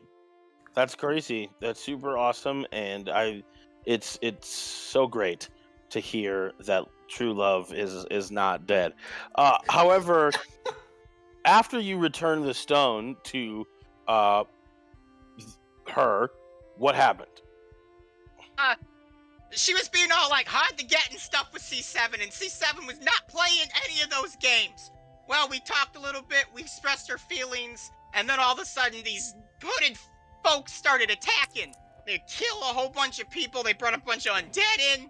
It was crazy. So Lady Growhunt said to C7, C7, I need you to take the stone, and I just need you to GTFO out of this bitch and get someplace safe. So C7 was like, if it gets my pickle pickled, well, I guess that's what it's gonna be. So I flew off. I cannot express to you how unappealing every word that you have said is. Please continue your story. It was basically, I took the stone, I flew away, I was flying by Old Town. There's this real nasty building in Old Town that looks like it's gonna fall down. So C7's like, I can hang out there for a little bit. I can play some, you know, some solitaire or something for like 8 days while I wait this shit out. And then, bam, lights out. And then C7 woke up here and you had to see this stupid bastard's face who didn't fix my wind properly. Okay. C7's dead to me. Yeah. Well, C7. Play the SmackDown. That was semi-helpful and mostly gross. So I appreciate that. Forgot one important fact. Oh, It was like a dragon guy that shot me. He looked like a dragon, kinda. He looked like, when you say he looked like a dragon, you're saying like a dragon born? Like someone, dragonkin? Like someone who... Like a Dracokin, yeah, one of those Dracokin. dragon freaks. Ah, okay. Okay, sure. Good to know. Good to know. All right. Saw him? Well, yeah. Bam. What color was he? Like a bronzish color. He had big bronze horns. Big, Ugly bronze, face. horned. Face only a mother could love. That He's probably never, you know, made the stanky panky with anyone before. That's how ugly he is. Do you understand the concept of your own reflection? Or are No, you I just don't saying? act- Yeah. I'm crazy. Yeah. I'm programmed to be crazy, and I realize it. I'm gonna look at Nim. I said, Nim, why did you build this way? Nim found life to be boring up here. So Nim wanted to create friend with pizzazz. Nim went a little too far. Nim thinks. Now it's straight to 11. Yeah. Needed to be yeah, like an 8. So much. It's super unpleasant, Nim. I'm not gonna lie to you. Yeah, it's really, really unpleasant to be around. But as long as you're happy with it, I guess, and it's only bothering you, though I would caution you on letting it get out to talk to anybody else, as it would probably also shoot it with a crossbow bolt. I think almost we should have left it in, but it's your friend, and I don't want you to be sad without them. Nim plans to make modifications to remove wings, but not remove the pizzazz. Yeah. I don't really know the ethical ramifications of crippling something in order to keep it around you, and I'm not gonna have that conversation with you. It's your toy. You do with it what you wish. C7 is not a toy. C7 is a fully autonomous, functional being that wants to get his love on. That's what he wants to do. And clearly, you worked really, really hard on its programming. Because look at it. It's even. Nim is not sure why C7 is so obsessed with the copulation. Yeah. As C7 has none of the necessary functionality to do such a thing. That's a shame. Well, It's that's a an big oversight deal. there, because C7 is a love machine, if you ask C7. No one in the history of history has asked C7 anything about that. And I appreciate Oh, boy. this conversation. I think I'm gonna head out. If me and Peck can be on our way. Oh, yes. But Peck is needed for the cheese party. He is very excited. Ooh. Hey, bud. Are you? I'm gonna look at Peck. I'm gonna get the concept of whether or not he's excited for the. He gives a cheese party. thumbs up as he's cramming cheese into his mouth. All right then, bud. A Yeah, very smart mouse. yeah. Oh yeah. No, the mouse is incredibly intelligent. This is now canon. It understands the concept of thumbs up and can hear comment. Super intelligent if Nim just discussed crippling his other friend to keep it around. I'm not sure that mouse has a much high self-preservation attitude. Yeah, this mouse. Return, and Peck is gonna be like flying C7, his own little portable like ship. How do you would be think cool. How do That you would think be that funny. Peck has been surviving in my various coats this whole That's time? I'm true. getting knocked around. It knows what's going on. Anyway, I would say I'll say, all right. Well, Peck, I'll be back later to check in on you. Yeah. Okay. I guess I'll leave, and I'd turn around, and yeah, I don't really know what else to. I got all the information I needed to. If you'd like to leave, you can. Yeah, thanks, Nim. Appreciate it. I'll be back to check on Peck another time. Have a good day, Jamie. And C7 goes, hey, if you know any hot co-eds, you know who to call? Anyone, literally any other person besides you. That's the thing, C7's not a person, he's a fully autonomous nimble right, am I right? Can I get a high five? And he holds up his little claw to Peck, and the mouse just looks at him and just keeps eating the cheese and ignores it. Oh, all right. Don't. Yeah, just don't. And I'm just gonna leave. I'm gonna close the door behind me.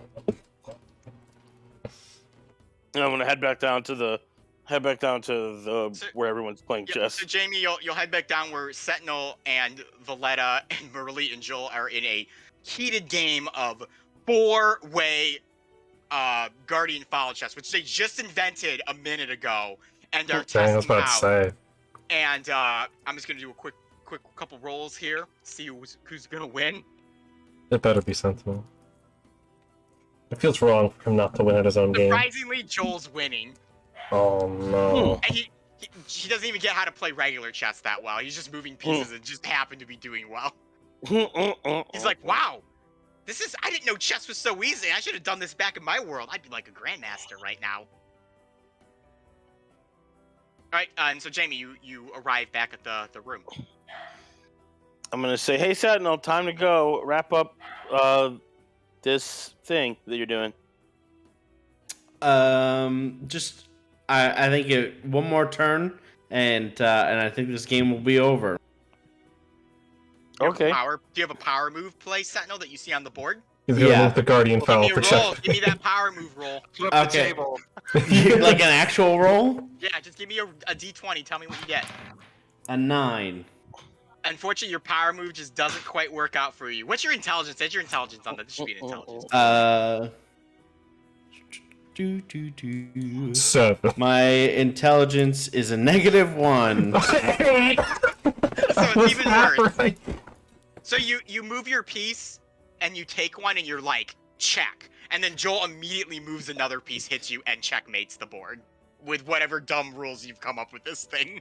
Yes. All right, so with information in tow, you guys pack up the board. You bid your farewells to Valletta, who is just the worst priestess ever, because she just doesn't know what's going on in her temple. And you Tries guys to play chess instead. Yeah, you guys make your way out. Jamie, do you share, once you're obviously out of the temple, do you share your information with Sentinel, and in turn, do you share it with Joel and Marilli? Nope. I'm gonna wait till we drop Joel and Marilli back off at Pazos. All right. We will go ahead and take our break real quick, and because we're a little past when we normally take our break, and we will be back and jump into the other side of things. Sweet. Yeah. We're back. Hi. Hello. Just the 5 of us now. Yeah, as I mentioned earlier, Jamie is gone. He died. No, He that is didn't, Not no. true at all. No, he's having some I will personal matters going on. Yeah, so he So, will be he out will be the out rest for of the last session, hour. unfortunately, but Which kind of works out though, because his little part's mostly done, I believe. Yeah, so. we're actually going to be moving on over to Yeah. the other group of Darian, Arthur, Darby, and Jayla, as you guys are making your way up to the 5th layer. But before you get to the 5th layer, or as you are climbing up the 5th layer, Aster comes flying up the stairs, after having found you guys and not being invited to your little powwow at the remnants of the Zafar Inn, and she's like, "Man, my little wings can't flap fast enough to get up here. So Darian, I got us our reservation. It's not tomorrow. It's gonna be in 3 days at 8 o'clock at Mr. McGiggle's Steakhouse. Have I heard of this steakhouse before? It's one of the nicer steakhouses in Highwater. You don't know why it's called Mr. McGiggle's? Probably because your DM just made that up off the top of his head. But that's the steakhouse name. Mr. McGiggles. Yeah. Okay, Aster, that sounds great. Just remember, our tavern was bombed and we're trying to solve a bunch of crimes revolving around a necromancer, so stay flexible with me, okay? Oh, don't worry about it. I've got it covered. I rented out the entire building. I've got a band coming to play, candle lights and everything, and our own personal server. You hear that, Darian? The whole money place do to you yourself. Jayla just crosses her arms and smiles and says, well, Aster is a fairy princess. Oh, How long has that My been a dad's thing? the king of the entire kingdom. okay. Well, just be flexible with me in case Sure. something pressing comes up. I hope you understand, Aster. Well, this only cost 150 gold pieces to do, so I really hope you can make it, because I don't know if I can get my deposit back. Okay. 3 days from now? 30 days from now. Don't 8 forget o'clock. it. The whole place? Oh, I mean- what are your measurements, too?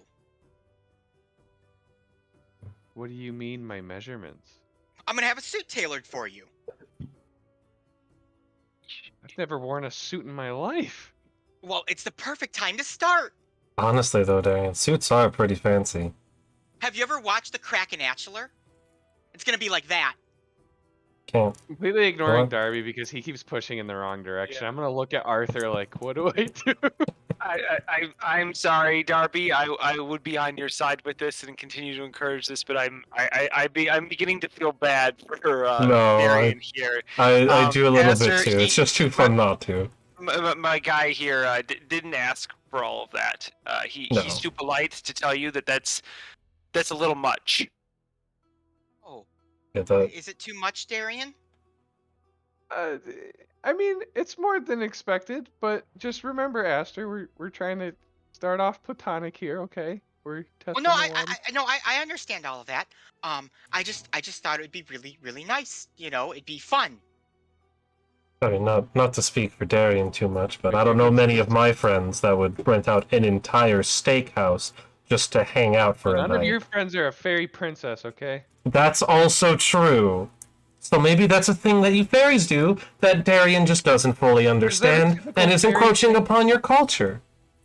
No, not necessarily, but, you know, in the Kraken Bachelor, they just run out all these places where they go on their dates for. I get it. It's the Bachelor with the Yeah, Kraken. it's the Kraken. Never Yeah, took me yeah, in. yeah, Yeah, we yeah. established, the show was established early. This is Yes, it canon. was. We Yeah. established it's this canon, weeks it's Isn't ago. it a canon. That's what thing? people do in this world. Yeah. They tune into the Kraken Bachelor. For anyone who's just joined late and doesn't realize what this is, it's a programming that somehow you view in Elyssia because there's no actual TVs, but people somehow watch us. Well, there's where a radio, so maybe bachelor it's a radio show. or a bachelorette are abduct, or men and women are abducted to attempt to date this person, and the ones that are not given the rose are fed to a giant kraken that devours them and eats their souls, and they die until true love is found. And So Safar yeah, and it's Stad like that, liked but it a lot. without all of the kraken eating portion. I guess that's a plus. All right. Well, as long as the expectations are there, Aster, I agreed to get dinner with you, and we're gonna be platonic. It's just gonna be very fancy. 100% platonic. I know my boundaries. Okay. Well then, 3 days from now, 8 p.m. 3 days from now, 8 p.m. Bye, Pookie. Have fun with whatever you guys are doing. Jayla said I can't hang out with you. I'm too annoying. Well, I didn't put it that way. I said it would be best if you weren't around because it requires delicate conversation. Jayla's worried that she might be a danger to you, Aster. Yeah. Oh, about the whole necromancer thing. Well, that makes sense. You be careful, Pookie, because if I found out you turned into an undead living corpse, I'd still love you anyways. That's reassuring. Okay. Is it? Bye, guys. Bye, Aster. She flies away. Is that reassuring? I can't tell if that's reassuring. I'm or gonna not. kick Darby in the shin. Ow! Look, I'm just trying to help move things along if you're not going to. Clearly, you either need to pick your side. Either tell her flat out, or I'm going to keep pushing you until you stop letting me do it. It's too far now. I don't even know. Then you better start making some... I literally anchored the conversation. I dropped Yes. anchor and said, this is too much. And then you were like, well, she does Yep, understand you the boundaries. let it happen. You said avast. You said ahoy. Ahead on that conversation, so I left you there. I'm not gonna be dropping anchor again, man. She got so disappointed when you said it. Did you see her You know face? how disappointed she's gonna be when she's like, I've done all of this, I profess my love to you, here's a ring, let's get married at this dinner that you're gonna have in 3 days, and you're gonna be like, oh, I don't like you in that way, and then she'd be like, look at all these things I did that you said yes to. But I told her it was platonic. Do you think she cares? And you know that. You're smarter than this, Darian. You know she does not think that you actually mean it's platonic. Jayla, does she not understand the premise of If platonic? she does, that's fine. I'm just saying, if there is more intended, and it happens, you dug your own grave. Yes. Jayla, does she understand the concept of platonic? Esther is 100% fully aware of what platonic means. I think she might be choosing to ignore some things right now, though. Yes. You know, I won't lie. I wouldn't expect her to whip a ring out and propose marriage to you at this thing, but I don't know. She might try to kiss you or something like that. Fairies are bold. Yeah, Yeah. no kidding. I can't deny that I have definitely handed you the shovel, but you're the one who's been digging this whole time. I'm gonna dig you a grave, Darby. You keep this shit up, okay? Then you better start telling her no. That I would like to see. I would too, Anyway. actually. We have business. But we do have more important matters than your date in 3 days. We can worry about that in 3 days. Not in 3 Yes, days. we This do is have, getting That's pretty deep. true, yeah. Yeah, we do have someone to interrogate, or at least try to. So we'll put your Hopefully. date on hold, and we'll see what Lady Grellhunt has to say. All All right. So Yeah. you guys head out. Jayla leads the way to the 5th layer, to where the barracks are, and you guys kind of go up to the barracks. Guards see her. She kind of explains what they're there for, and then you enter. Captain Cromley is kind of pacing in like the main area with a bunch of guards. He's kind of barking some orders. Some kind of things about like patrolling certain areas of the city, trying to find more hooded figures, figure out where they came from, figure out where they're hanging. Try and get in contact with Sliva to see if he has anything to do with this. The normal stuff the captain, the guard would probably do in these type of situations. And when he sees you guys come in, he looks over and he goes, "Have you come to damage our walls even further. No, we left the battering ram at home this time. Excellent. We're here to talk to Lady Growlhound. Why would I give you that privilege? Well, seeing as I guess, is she still here? Do we know she's still here or no? You don't. You haven't asked Okay. her if she Okay. is. I'll say, well, if she still is here, which I'm not sure if she is, would mean that Yes, she yes, hasn't given you the information that you want out of her, or isn't being as forthcoming. If you have another opportunity to have somebody take a crack at her, maybe the party who's responsible for saving her life wouldn't be a half bad opportunity.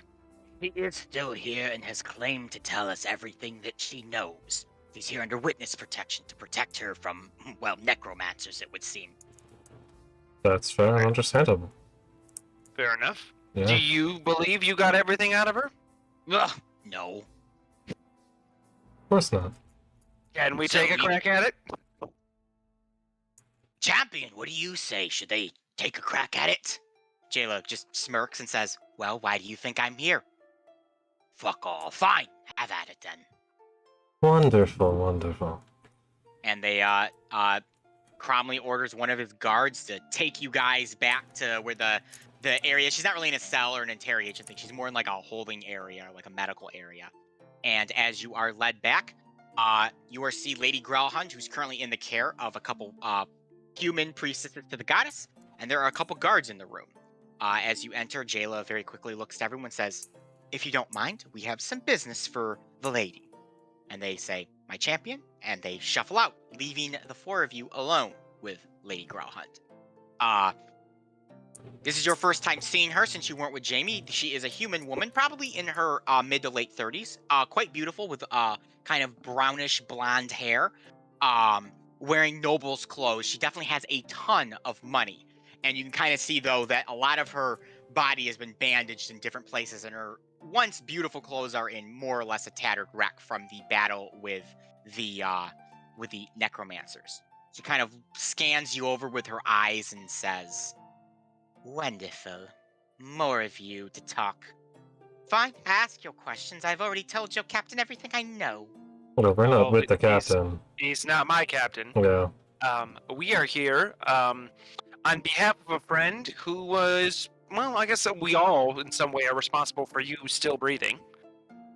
We are the ones who entered your abode and slayed the hooded figures, all excluding the one that got away. That was our compatriot, Dr. Jamie Lee Watts, who I believe, on his account, saved your life. I guess he did now, didn't he? Well, ask your questions then, and we'll see if that's enough to make me answer them. Well, if not, we might have ways. Jayla just kind of looks at you, Darby, and says, I am here, and I'm not going to let you torture the woman. Oh, I wasn't going to torture her, don't worry. It's just, sometimes my charm can exude a little more than you'd think it would. Hey, if you want someone with charm, maybe you should ask Darian. It seems he's good at picking up ladies. That's true. He does seem to be very good at that.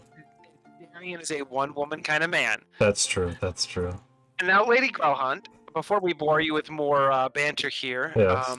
your home was under siege. It wasn't attacked. It was under siege by a group of individuals. Do you have any idea who they were? Yes, we know the word necromancer has been thrown around, but is the group named? Give me a persuasion roll.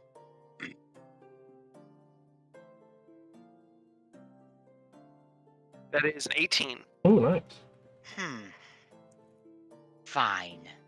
Your friend helped me, so I guess I will help you now. The people who attacked us are under the guise of a necromancer by the name of Xanthro Willowspark, of which my house has sworn allegiance to. Or had sworn allegiance to, until I found out the bastard was a necromancer. Few months ago, maybe about 6 months ago, I would say, this hooded figure showed up at our family's door and asked me if I would be interested in locating a treasure of high water, of which I told him poppycock. But he managed to produce a bit of evidence that made me think the contrary. so I agreed to help him find out information about such a thing. That led us to this item called the Stone of Amazia, and when we learned that that nasty little hobbling in the underworld was about to attain a possession of it, I'd planned to steal it from him myself. That is, until one of the necromancers by the name of Urtzel Flotsam decided to hurl a fireball necklace and set asunder the poor bastard. Was at that moment, or shortly before, that we learned they were necromancers. So I sent my little nimble-right friend that seemed to be infatuated with me for some reason to go off and fetch the stone before Urtzel could. And like the little simp that he is, he did just that and fluttered on back to me. Before I even had a chance to attune to the object and see how it worked, necromancers attacked, sending the regards of Xanthro himself. I don't know how Urtzel found out, as I kept him in the dark as well as I could. But he did, and I'm assuming that he escaped as well. Actually, I don't assume, I saw him escape as well, so he's still out there. So you're saying that this Ursel Flotsam is the one who was in your room attacking our friend Jamie and trying to kill you? That is correct. Is the same individual who threw the fireball that killed the gnome? Correct. At least that's what the little C7 robot boy told me. Well, we have a bone to pick with him, that's for sure. And you said you were aligned to Xanthro Willowspark? Xanthro Willowspark is a known necromancer. How did you not know he was a necromancer? Or did you not know you were aligned with him? Didn't know we were aligned to him specifically. Urtzel was the one who showed up, said that he was hunting the treasure, had gotten a jump on it before other treasure hunters like that Ansem blowhard did. I decided to get in at the cost of 150,000 golden crowns if the treasure was located and they could use our compound as a base of operations. Lo and behold, Xanthro shows up at our compound to take a look at it. And that was when I decided that I would take the treasure for myself. If I could get the stone and get to the treasure before he could, what could the necromancer do if I hightailed it out of high water with my husband and bodyguards? A shame my husband didn't make it out of that. I am sorry for your loss. There'll be others. Fair enough. So, the last you know, Nimble writes off in the wind. Yes, once the necromancers attacked, I passed the stone back to C7 and I said to get out of here and go hide until we can regroup. And he took off. Where he went, I don't know. I've been So- stuck in here and the gods won't let me leave. You have no way of contacting him again. I find that hard to believe. I unfortunately don't have any way of contacting him again. The little bugger doesn't have any type of communication device or something like that on him, and I don't know any magic to send a spell. You wouldn't happen to know a bronze dragonborn, would you? Oh, I wouldn't know that. You would not. Know I was No, gonna say, I you don't don't think know you would know that. That's No. Jamie information. that. Yeah. Is there anything else we wanted to ask her? That was pretty deep information. What was the evidence that they showed you that made you really believe Yeah. the treasure was real? Urtzel. A set of tomes and texts that tried to explain how the treasure was hidden. Seems to have been written a few thousand years ago, I would say, most likely before Highwater became a floating city and used to exist on the shore. Essentially, from what I understand, the treasure hops dimensional planes to appear in a different place around the city. Or I should say the entrance to where the treasure is does this. The Stone of Amazia is the item that leads you to where that entrance is, making it the most important key here in Highwater ever to exist. Okay. Now, I assume it's not too much to assume that you were attacked because you decided to take it for yourself and not play with Xanthro. Well, I don't know why else you would attack me, though sometimes you get into little bits with lots like that, and they decide to turn on each other. Trust me, all of my guards had their crossbows pointed firmly in the back of every hooded figure who set foot in our compound. Yeah, fair Mhm. enough. She That's did fair enough. produce her end of the bargain, figured out where the stone was at that point. In Yeah. no offense to you, lady, her use was null and Completely void. gone. Yeah. Just as Xanthro's use, well, I should say Urzel's use to me would have been null and void had we found the stone and located the treasure. But I wasn't about to go head to head with a necromancer, as you can see. Fair enough. Yeah, that's very fair. Is there anything else you might want to tell us before we go and continue our search for this Urzel? We can. Not sure if you've put two and two together, but his handiwork is the reason that our inn is in cinders, and many of our friends are either dead and or severely injured.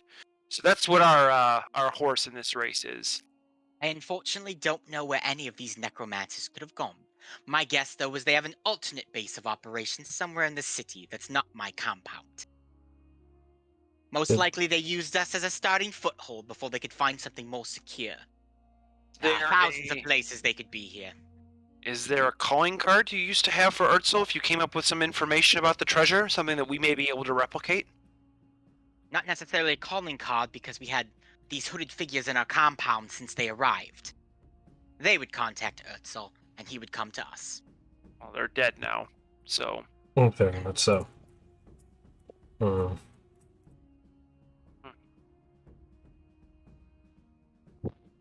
anything you can think of, Darian? Okay. Well, if you do come up with any information and see our paths aligned, we own the what is left of the Zafar Inn. So if you want to send somebody, because I'm sure that you wouldn't want to step foot there, but if you want to send somebody over to that lair and give us some more information, we may be able to help each other. If I have more information to give in the future, I will freely give it. Don't have much more to lose considering I've got Captain Cromley halfway up my ass trying to figure out what's going on. Sounds uncomfortable. That I can't help with. No, That's we don't alright. have that kind of power. It's alright. My family actually is the one who funds the god pension, so I'm sure I can pull more than a few strings to make things work out in my favor. I'm sure you can as well. I've gone by Arthur. Lady Growlhund, it's nice to meet you. And I know our esteemed champion, Jayla Pentagast. It's a wonder what you do for our city. Jayla just doesn't say anything and just kind of is still staring at the woman like daggers. And who else do I have the honor to talk to today?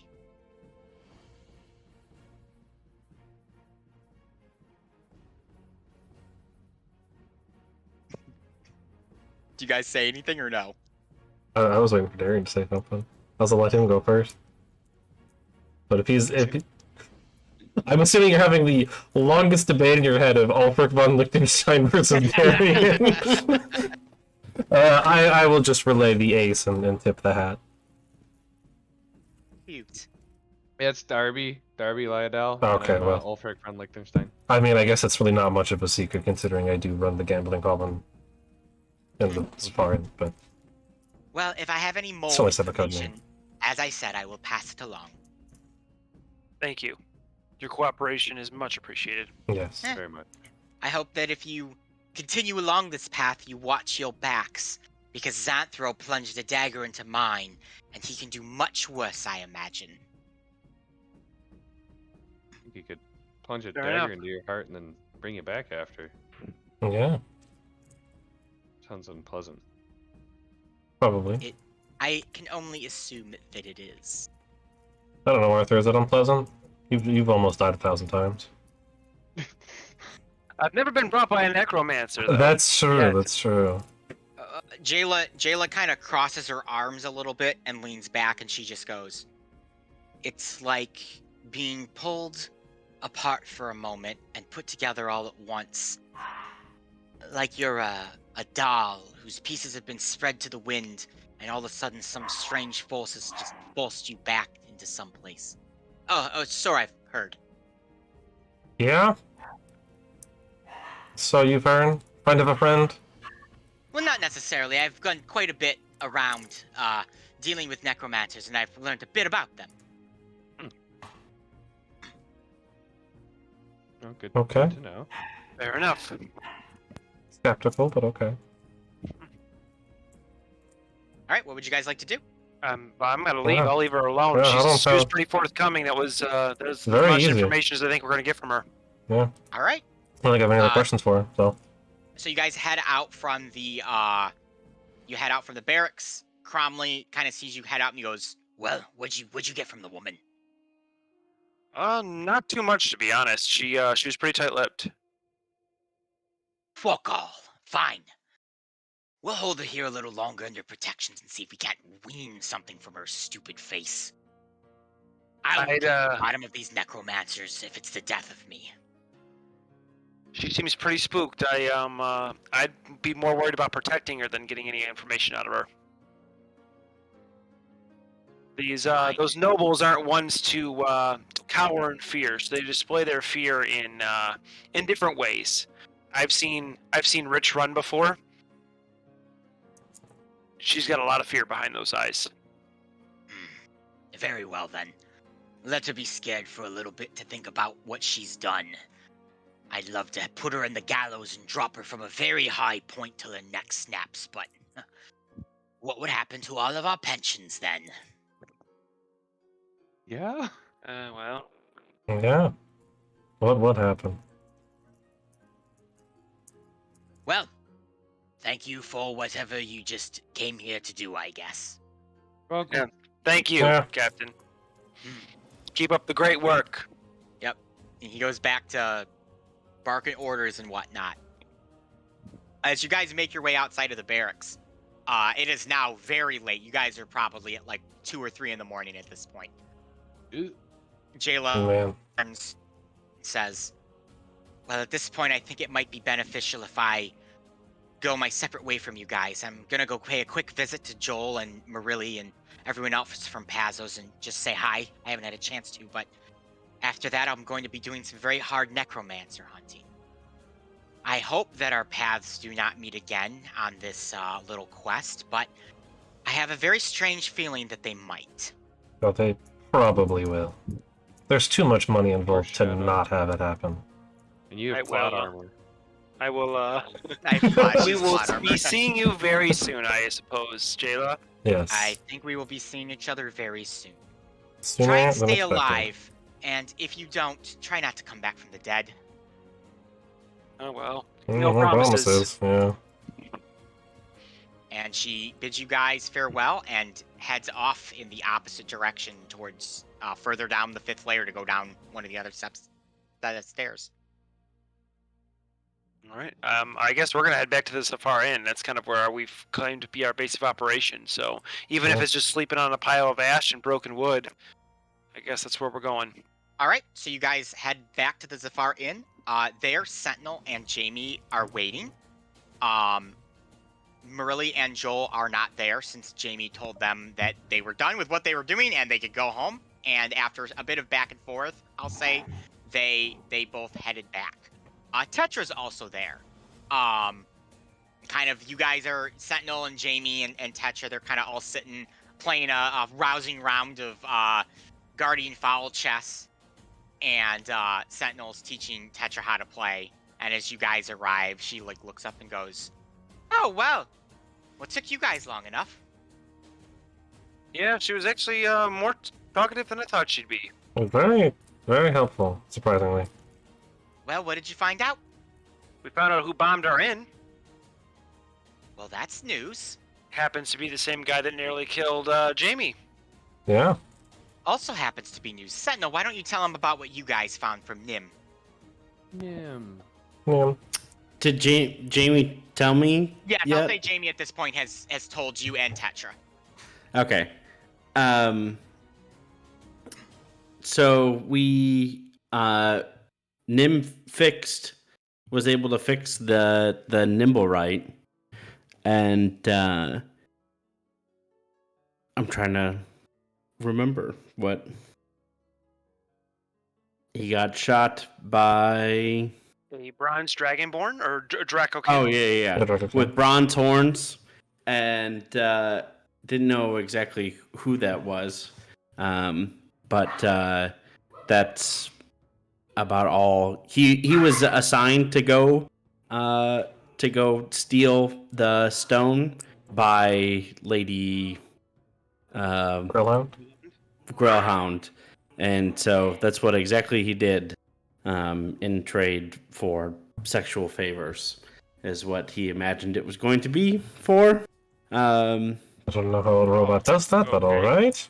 That's He what he also said? mentioned, I have in my notes that C7 also told us that the Stone of Amazia has 3 eyes on it. Yes, I I saw don't 3 know eyes. if it has eyes as in the letter I or eyes as in like eyeballs, but the Stone of Amazia has 3 eyes on it. So I'm sure you'd relay that to us as well. He was quite. Jamie seemed to be a really big fan of this bird robot thing, and Oh, and they definitely. wanted to be big, friends forever. So Maybe we'll have to rent him out one day so Jamie can have a fun little time with him. Yep. So, I lost Joel. I taught Joel how to play Guardian Follow chess, and I lost. I tried to make the infamous big cacaw at the end, and the move didn't work. He saw it through. Joel's a little smarter than I originally thought. It's quite a bit of coin on the big cacaw, so it's Yeah. sad to see that move lost.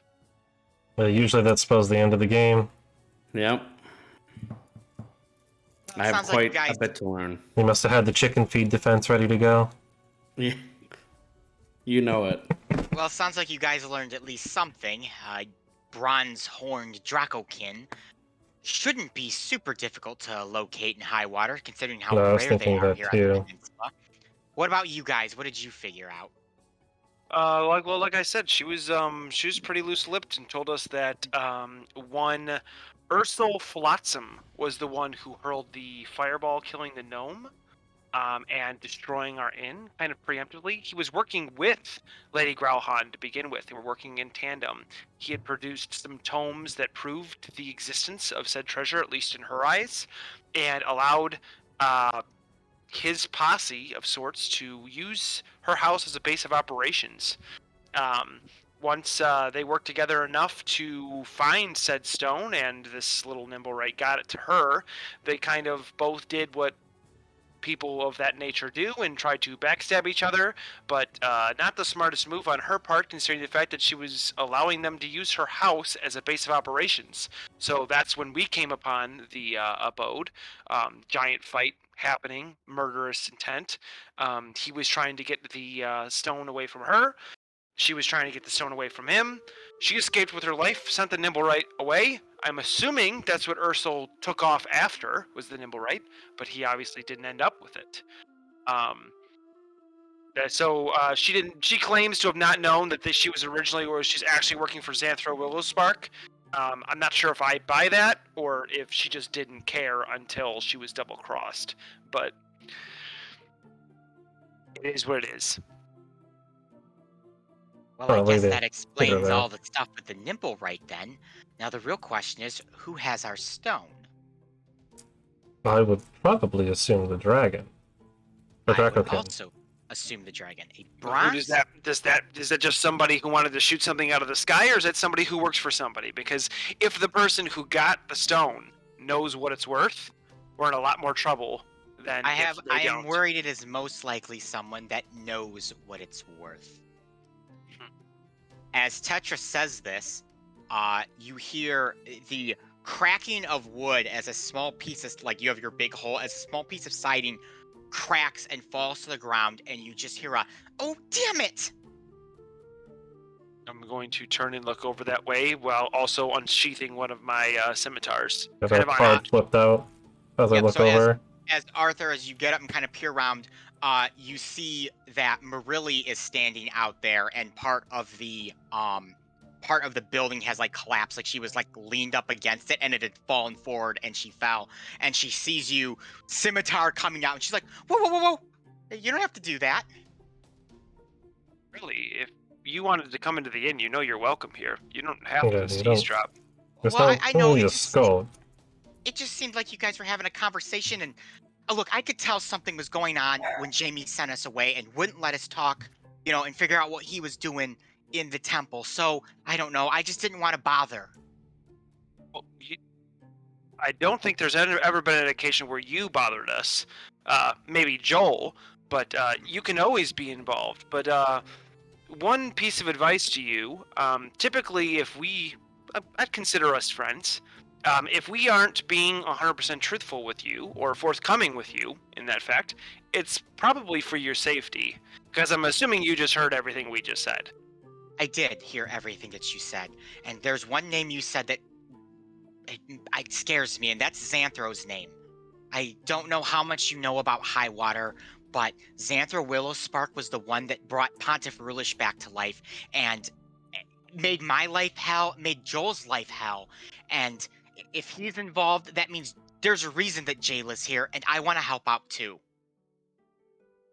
You That's involved fair. yourself, so I'm not going to refuse your help. I'm not going to scold you. Just know that you are putting yourself in danger by doing so. I Heavy know, danger. and I know, and I'm ready for that. I've been in danger before. I fought undead. I've dealt with Ansem. I've been in more danger than you can know. So I'm ready for it. Fair enough. Mm. And if it helps to prove my worth, I know a bronze-horned Dracokin.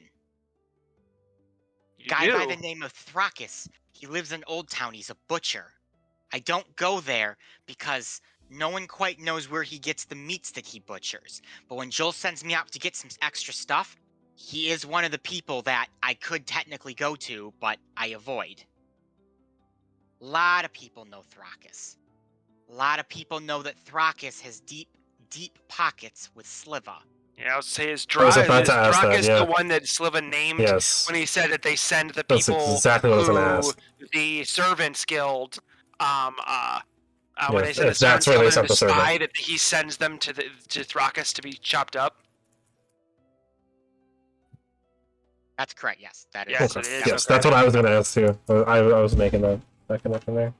Sorry, I thought you were Wasn't sure. asking Darby, and I was No, No, I like, was no, asking no. you, DM. I just wanted to Yeah. refresh my memory. That's what I had in my notes, but I wanted to make sure it you was are right. 100% correct there. Shit. Arthur's literally just gonna curse. He's like, shit. Well, looks like every party involved is gonna become a lot closer. Well, if Sliva's got the stone, we can be damn sure he knows what it's worth. Oh, 100%.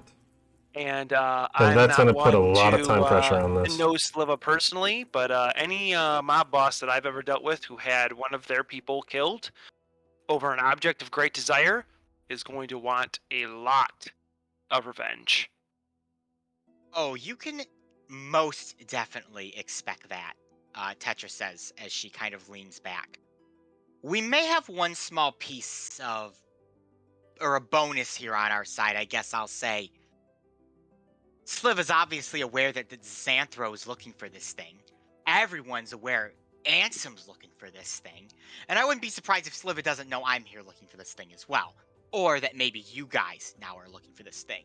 So my guess is he might be moving this object slowly in an attempt to move it safely. Well, he Just did a just thought. have it. He did just have it stolen, so that would probably be pretty smart. Yeah. So I wouldn't be shocked if he wants to just get the money from the treasure and then attempt to pawn it off without letting anyone know that he has it. That is possible, but I don't know of too many people who have 500,000 golden crowns laying around to pay him for it. Well, he might undercut it. He already has the money. It's possible, It's but free capital. Why not? I don't know. And Marilli immediately pipes up and says, I've dealt with Sliva before. He wants the full amount. I know he does. Of course he does. Even if he doesn't need it, it's like a game. Well, I and mean- now it's personal. I mean, think He of all had the it slaw he before, could it get was- with that yeah, It money. was taken from him. Okay, so what's our move? We Well- can't just go in there asking for it. No, of course not. That's too... Hey, Marilli, what is Aggressive. this Thrakis? He's a butcher, you said. What makes him unscrupulous besides the whole Sliva thing? Well, this is only a rumor, but supposedly he cuts people up and might sell them as meat, I guess? I don't know, I've never been there before. Well, there's your way you move it slowly. You cram the stone into a dead body you mean to dispose of and move it somewhere else so someone else can find it. Well, it wouldn't be too hard to just talk to him. I mean, Quite a creative way to do it. we are a We could- tavern. honestly, under the guise of working for Pazos, might be the best way to do it. Is maybe Pazos needs a new meat supplier. We could do that, but I don't know if Joel would be overly happy that we're openly dealing with Thrakus. Oh, well, I'm not saying about making any sort of deals. Just talking to the guy. Now, Okay. I don't know how directly we want to involve ourselves, but we could also do it. I mean, we are technically tied to Sliva. We allow this gang to reside here, and we are a tavern. We could need some meat. Maybe. What are we gonna do with the meat? Stuff it in the hole in the wall? Well, I He mean, knows our it blew up. why would anyone want to check the exploded inn for a thing that's already been taken from there? I'm just saying, if we came to the butcher and was like, "Hey, our tavern needs meat," the butcher's just gonna be like, "Your tavern's about exploded. It doesn't need anything." Oh, I mean, we will eventually. That's fair enough. Well, same as Either, the other. it's the It's same, two yeah. sides of the same coin. We could go as posing as Pazos, or we could go posing Posing as as the Zafarin. foreign. I'm willing to do it if it'll help you guys. If it'll get us closer to Xanthro, or to at least not letting him do what he wants to do. I just don't know how endangered we want Pazos to be, considering this isn't Yeah, I'm not particularly sure their. I'm not sure I want to Fight. involve. Now that it's saying that, I'm not sure I want to involve Pazos directly either. We'd like Mm. your help, Morelli, but we may use you as a distraction. Say that you're a member of this far end. No one knows who's employed here, so maybe we could use her as I the could work here part time as like a. I used to be a servant. I could work part time as like a maid or something. New hire. Perfect. Tetra just starts laughing, and Merle just shoots her a nasty glare. All right, All guys, what is the plan? So are we going? They're not open. He's not. It's 2 in the morning. It's 3 in the Yes. morning. He's not open right now. So I guess we hit him first thing in the morning. Nap time. Yeah. Because if I he think- got it today, and if they're moving it slowly, he's not moving it tonight. Especially if they're going to move it during using the bodies that you said. Well, I'd say that's probably right. Anyone know what time is shop open, Marilli? 5 a.m. I think. 3 hours, Right huh? early. All right, you guys ready to go It's piss actually off probably Slipper 2 again? hours. You guys have probably been chatting for about an Oh, hour. okay, here, that's right. getting everything out. Point on sleeping at that point. Yeah. Yeah, might as well just rally. You can rally, boys.